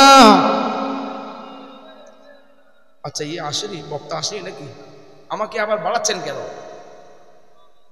বক্তাকে নিয়ে আসুন। এসে গেছে তো নাকি? তাহলে আবার আমাকে কেন বাড়াচ্ছেন? না এলে বাবা বাড়াতাম না, না যেতে হবে অন্য জায়গায়, বাবা কষ্ট হচ্ছে। বাবাজি আমার সেই মুফতি আজম মির্জা হুজুর পীর কেবলা রহমাতুল্লাহ আলাইহির একটা কিতাব আছে। এই কিতাবটা আমার আব্বাজান হুজুর কেবলা লিখিত। হুজুর কেবলা বলতেন, আমার আব্বাজান হুজুর কেবলা লিখতেন। আমার আব্বাজান ছিলেন মুফতি আজম মির্জা হুজুর কেবলা খলিফা। 85 বছরে বয়সে আল্লাহ পাক তানাকে নিয়ে নিয়েছেন। এই কিতাবের পাণ্ডুলিপি আমাদের বাড়িতে আছে। বাবাজি আমার এই কিতাবের মধ্যে সমস্ত কিছু আপনি পেয়ে যাবেন। বর্তমান আমরা ফুরফুরা সিলসিলা বলে দাবি করি, কিন্তু ফুরফুরা সিলসিলা দাবি করছি, আবার কবরে গিয়ে কি করছি, ফুল ফুল চড়াচ্ছি, চাদর দিচ্ছি, বলছে না চলবে। ফুরফুরার বক্তা হয়ে বললে চলবে। কেমন করে আপনি বললেন? মুজাদ্দিদ জামান তিনি ওলিদ আমর, তার কাছে কি দলিল ছিল না? তিনি দলিল না দিতে পারলে কি মুজাদ্দিদ হয় নাকি? তিনি স্বতন্ত্র একটা কিতাব লিখলেন মুফতি আজম মির্জা হুজুর কেবলাকে দাঁড়ায়, বাবা তুমি বাংলা আসামের বড় মুফতি, তুমি বলো, কিতাব লেখো। মুফতি আজম বলতেন, আব্বাজান লিখতেন। এর মধ্যে লেখা আছে চাদর দেওয়া, ফুল দেওয়াটা না জায়েজ।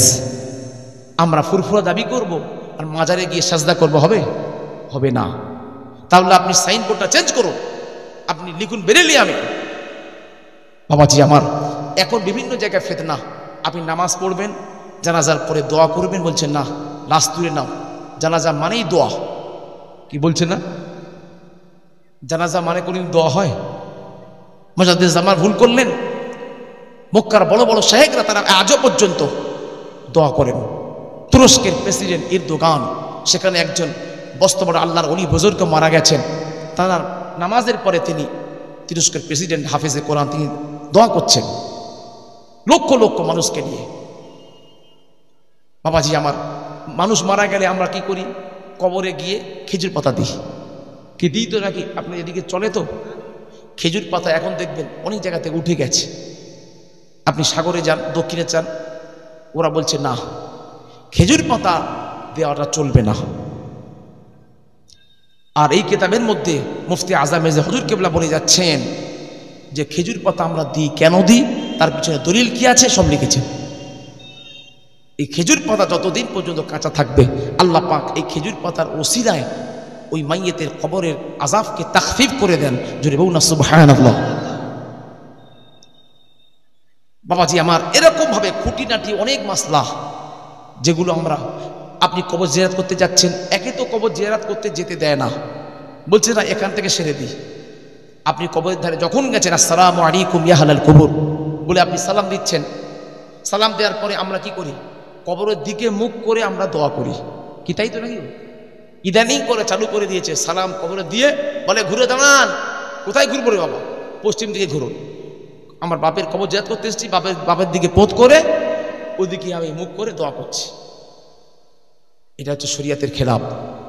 এই কিতাবের মধ্যে লেখা আছে আপনি ইস্তাকবিলুল কিবলা নয়, লা ইস্তাকবিলুল কিবলা ইস্তাকবিলুল কাবর, তুমি কবরের দিকে সামনে হয়ে মাইয়েদের দিকে মুখ করে তুমি দোয়া করো, এতে তোমার মনের আলাদা অনুভূতি আসবে। কি আসবে না? এটা আমার আব্বার কবর, এটা আমার মায়ের কবর। মায়ের কবরে সামনে ছেলে দাঁড়িয়ে দোয়া করলে যে অনুভূতি হয়, আর মায়ের কবরটাকে পিছন করে দোয়া করলে সেই একই মনের অবস্থা একই হয়? একই হতে পারে না। মুজাদ্দিদ জামান দাদা হুজুর কেবলা বলেছে, ফুরফুরা যারা সিলসিলা মানুষ তারা কবর জিয়ারত যখন করবে কবরের দিকে মুখ করে দোয়া করবে। এটা হলো হানাফি মাযহাবের কিতাবে লেখা আছে মুস্তাহাব, ইস্তাহিব্বু লানা। হানাফি মাযহাবের কিতাবের মধ্যে লেখা আছে যে মুস্তাহাব হলো, উত্তম কাজ হলো কবর জিয়ারতের মাইয়েতের দিকে মুখ করে দোয়া করা।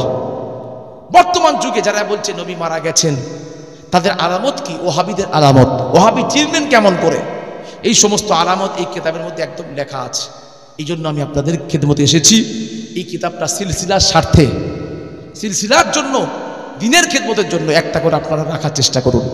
বাবাজি আমার, কিতাবের দাম 180 টাকা, সে জায়গায় ছাপানো খরচ যেটা 100 টাকা আপনারা অন্তত দেন। চা দোকানে গেলে চা খেতে গিয়ে 50 টাকা 60 টাকা চলে যাচ্ছে।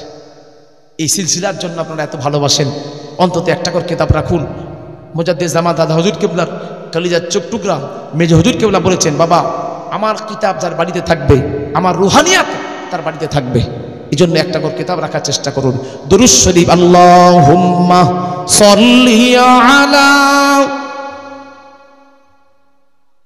মাওলানা মুহাম্মদ ওয়া আলা আলি সাইয়্যিদিনা قرب حق سے جو لایا، قرب حق سے جو لایا ہے نور نبی۔ او محمد صلی اللہ علیہ وسلم، او محمد مدینے میں موجود ہے، اس لیے جو امتوں کو، اس لیے جو امتوں کو خیال ادب ہر مسلمان کے سینے میں موجود ہے، ہر مسلمان کے سینے میں موجود ہے۔ لا الہ الا اللہ، جرے جرے لا لا ইলাহা ইল্লাল্লাহ। ও আমার আব্বা জানেরা, নওজোয়ান তরুণ যুবক ভাইয়েরা, মা ও বোনেরা, কানটি খানা করে শুনুন, কানটি খানা করে শুনুন। কোন উসমান গনিকে দাঁড়ায়? বাবাজি আমি উসমান গনিকে আমার নবী প্রাণপণে উসমান গনি উত্তর দিয়েছিলেন, না না, আমি বাইতুল্লাহ দেখতে বাইতুল্লাহ থেকে চলে যাব, কাবা তপ করব না। আমার কাছে কাবা বড় নয়, আমার কাছে আমার নবীর মহাব্বতটা বড়। জুড়ে বলুন না সুবহানাল্লাহ। ও আমার আব্বা জানেরা, আমার নবী সাহাবীদের জীবনী খুললে পেয়ে যাবেন আমার নবী সাহাবীরা আমার নবীকে কেমন ভালোবাসতেন, আমার নবীকে তারা কতটা ভালোবাসতেন। বাবাজি আমার, ও আমার আব্বা জানেরা, নওজোয়ান তরুণ যুবক ভাইয়েরা, বলতে গিয়ে মনে পড়ে গেল বাবাজি আমার চতুর্থ খলিফা ফারুক, বাবাজি আমার শেরে খোদা আলী কাররামাল্লাহ ওয়াজহুর কথা। কোন আলী, কোন আলী? আমার নবী বললেন, আলী আমার থেকে, আমি আলীর থেকে। কোন আলী? বাবাজি আমার দেখুন, আমার নবী জানিয়ে দিলেন, আনা মাদিনাতুল ইলমি ওয়া আলীগুল বাবুহা, আমি হলাম এই শহরের জ্ঞান, সেই জ্ঞানের দরওয়াজা হলো আলী। জোরে জোরে বল সুবহানাল্লাহ। কোন আলী? বাবাজি আমার আম্মা জান আয়েশা সিদ্দিকা রাদিয়াল্লাহু তাআলা আনহা বর্ণনা করছেন, আমি আমার আব্বাকে লক্ষ্য করেছি। আমার আব্বা জান হলো আবু বকর সিদ্দিক। তিনি যখন আলী আসতেন, আলীর দিকে দাঁড়িয়ে যেতেন। আমি আব্বাকে প্রশ্ন করলাম, আব্বা জান আপনার থেকে বয়সে ছোট আলী, আপনি দাঁড়িয়ে যান কেন? আব্বা জান উত্তর দিলেন না। আমি আব্বাকে লক্ষ্য করেছি, আলী যত দূর পর্যন্ত চলে যায়, আল্লাহ আব্বা জান আলীর চেহারার দিকে তাকিয়ে থাকতেন। আমি একদিন জিজ্ঞাসা করলাম, আব্বা জান শেরে খোদা আলী তো চলে যাচ্ছে, আপনি আলীর দিকে পিছন ফিরে কেন তাকিয়ে থাকেন? সেই সময় বাবাজি আমার আবু বকর সিদ্দিক রাদিয়াল্লাহু তাআলা আনহু বলেছিলেন, ও আমার কন্যা আয়েশা, শোনো শোনো শোনো শোনো, আমি রাসূলুল্লাহ কি বলতে শুনেছি, নাযারা আলিয়্যু ইবাদাতুন, আলীর দিকে তাকিয়ে থাকাটা হলো ইবাদত। জোরে জোরে বল সুবহানাল্লাহ। আলীর মাকাম দেখেন, আলীর শান কত। বাবাজি আমার ও আমার আব্বা জানেরা, নওজোয়ান তরুণ যুবক ভাইয়েরা, কোন আলী দেখো পৃথিবীর মধ্যে সবচাইতে শ্রেষ্ঠ জায়গা কোনটা? মক্কা, কাবা। কাবা কোন কাবা? ইন্না আউয়ালা বাইতি উযিয়া লিন-নাসি লাল্লাযী বিমাক্কা। কাবা হলো মুসলমানদের প্রথম ইবাদতের ঘর। বাবাজি আমার প্রথম ইবাদতের ঘর কাবা। ওই বাইতুল্লাহর মধ্যে অন্য কেউ ভূমিষ্ঠ হলো না, কাবার মধ্যে ভূমিষ্ঠ হয়েছে একমাত্র তিনি হলেন শেরে খোদা আলী কাররামাল্লাহু ওয়াজহাহু। জোরে জোরে বল সুবহানাল্লাহ। বাবাজি আমার ইয়াকবিলু আউয়ালুল মুসলিমিন, যিনি প্রথম মুসলমান হয়েছিলেন, বাবাজি আমার সিবিয়ান বাচ্চা ছেলেদের মধ্যে তিনি প্রথম ইসলাম কবুল করেছিলেন মাত্র 8 বছর বয়সে। তিনি আর অন্য কেউ নয়, তিনি হলেন শেরে খোদা আলী কাররামাল্লাহু ওয়াজহাহু। আমার নবীর বাড়িতে যিনি ইসলামের ছত্রছায়াতে লালন পালন হয়েছে, ও আমার আব্বা জানেরা, আলীকে রেখে আমার নবী মদিনাতে আলীকে রেখে কোথায় চলে গেলেন? তবুকের যুদ্ধে চলে গেছেন। গরমের সময়, কঠিন সময়, বাবাজি আমার তবুকের যুদ্ধে চলে গেলেন। আমার নবীকে বলছেন, আলী বলছেন, ইয়া রাসূলুল্লাহ, ইয়া হাবিবাল্লাহ, হুজুর আপনি কেন আমাকে নিয়ে যাচ্ছেন না? আমি কি যুদ্ধে যাওয়ার মতো আমার অধিকার নাই? আপনি কেন আমাকে রেখে যাচ্ছেন? আমি তো কেবল, আপনি আমাকে নারীদের মাঝে, শিশুদের মাঝে কেন রেখে যাচ্ছেন? সেই সময় আমার নবী আলীকে কি বলেছিলেন? ও আলী গো, শুনে রেখে দাও, রেখে দাও। মুসার কাছে হারুনের যে মর্যাদা, মুসা নবীর কাছে তার ভাই হারুনের যে মর্যাদা, আমার কাছে তোমারও সেই মর্যাদা। জোরে জোরে বল সুবহানাল্লাহ। আলীর শান অনেক ঊর্ধ্বে। আমার নবী বললেন, আমার নবী আমার কি করলেন? মক্কা থেকে মদিনা থেকে, মামাজি আমার মক্কা থেকে মদিনা আসার পথেতে বাবাজি আমার গদির খুম বলে একটা জায়গা আছে, ওই পাহাড়ের উপরে আমার নবী সাহাবা হুজুরদেরকে নিয়ে বাবাজি আমার দুটো স্টেজ করলেন। একটা আমার নবীর জন্য স্টেজ, আর একটা শেরে খোদা আলীর জন্য স্টেজ। ওই স্টেজের উপর দাঁড়িয়ে আমার নবী নিজের পাগড়িটা খুলে আলীর মাথায় দিয়ে দিলেন। বাবাজি আমার আলীর মাথায় দিয়ে দিয়ে আমার নবী বলেছিলেন, আমার পরে আর কোনো নবী আসবে না, নবুয়তের দরজা বন্ধ হয়ে গেছে, কিন্তু বেলায়েতের দরজা এখনো পর্যন্ত খোলা আছে। আলীর দ্বারাতে আমি রসুল বেলায়েতের সিস্টেমটা চালু করে রেখে গেলাম। জোরে জোরে বল সুবহানাল্লাহ। আল্লাহর ওলি যদি আপনি হওয়ার চেষ্টা করেন, হতে পারবেন। যদি আপনি বলেন আমি নবী হব, হতে পারবেন? নবুয়তের দরজা বন্ধ, কিন্তু আল্লাহর ওলি হওয়ার জন্য দরজা খোলা। এই ওলি বেলায়াতের দরজাটা আল্লাহ রসুল আলীর মাধ্যমে দুনিয়াতে পাঠিয়েছেন। বাবাজি আমার আব্বা জানেরা, নওজোয়ান তরুণ যুবক ভাইয়েরা, ও আমার মা ও বোনেরা, কান্তি খালা করে শুনুন, কোন আলী দেখুন খাইবারের যুদ্ধেতে আমার নবী আমার অসুস্থ মনে করলেন। আমার নবী বললেন, আলী গো, তুমি একটু বসে পড়ো, তোমার কোলেতে আমি মাথা দিতে চাই। আলী বললেন, ইয়া রাসূলুল্লাহ, ইয়া হাবিবাল্লাহ, হুজুর কোনো অসুবিধা নাই, আপনি আমার কোলেতে মাথা দিন, মাথা দিন, মাথা দিন। ও আমার আব্বা জানেরা, যুদ্ধের ময়দানে জামাতবদ্ধভাবে নামাজ পড়ার সুযোগ ছিল না, একা একা নামাজ পড়ে নিত, 2-4 জন মিলে নামাজ পড়ে নিত। আমার নবী আমার খাইবারের যুদ্ধেতে আসরের নামাজ তখন পড়ে নিয়েছিলেন। আমার নবী আমার নামাজ পড়ে নেওয়ার পরে আলীকে বললেন, আলী গো, আমার শরীরটা কেমন লাগছে, আমি তোমার কোলেতে মাথা দেব। আলী তখন তো বলতে পারতেন, হুজুর এখনো আমার আসরের নামাজ পড়া হয়নি, আপনি 2 মিনিট অপেক্ষা করুন, আমি আসরের নামাজটা পড়ে নি। আলী তা বললেন না। আলী আমার নবীর জন্য খিদমতে নিয়োজিত হয়ে গেলেন। ও আমার আব্বা জানেরা, নওজোয়ান তরুণ যুবক ভাইয়েরা, মা ও বোনেরা, কান্তিখানা করে শুনুন। কোন আলী দেখুন, আলী আমার নবীকে নিজের কোলের উপরে মাথা রেখে মাথা আঁচড়ে দিচ্ছেন, মাথা টিপে দিচ্ছেন, মাথা টিপে দিচ্ছেন। ও আমার আব্বা জানেরা, আলী আমার নবী ঘুমিয়ে পড়েছেন। আমার নবী ঘুমিয়ে পড়ার পরেছে আলী দেখছেন যে সূর্য ডুবে যাচ্ছে, নবুয়তের সূর্য তো কোলেতে আছে, কিন্তু দুনিয়ার সূর্য ডুবে যাচ্ছে। যখন সূর্য ডুবে গেল, সূর্য ডুবে যাওয়ার সাথে সাথেই আচানক আলী চোখ দিয়ে, বাবাজি আমার টপ টপ করে পানির টোসা গড়িয়ে গেল। আলীর চোখ দিয়ে পানি পড়ার সাথে সাথে আমার নবীর ঘুমটা ভেঙে গেল। আমার নবী বলছেন, মা ইয়াবকিয়া আলী জুর, হে আলী তুমি কাঁদছো কেন, কি হয়েছে বলো বলো, আলী তুমি কাঁদছো কেন? সেই সময় আমার নবীর উত্তরে আলী বলছেন, ইয়া রাসূলুল্লাহ, ইয়া হাবিবাল্লাহ, হুজুর আমি অন্য কোনো কারণে কাঁদছি না, একটাই কারণ,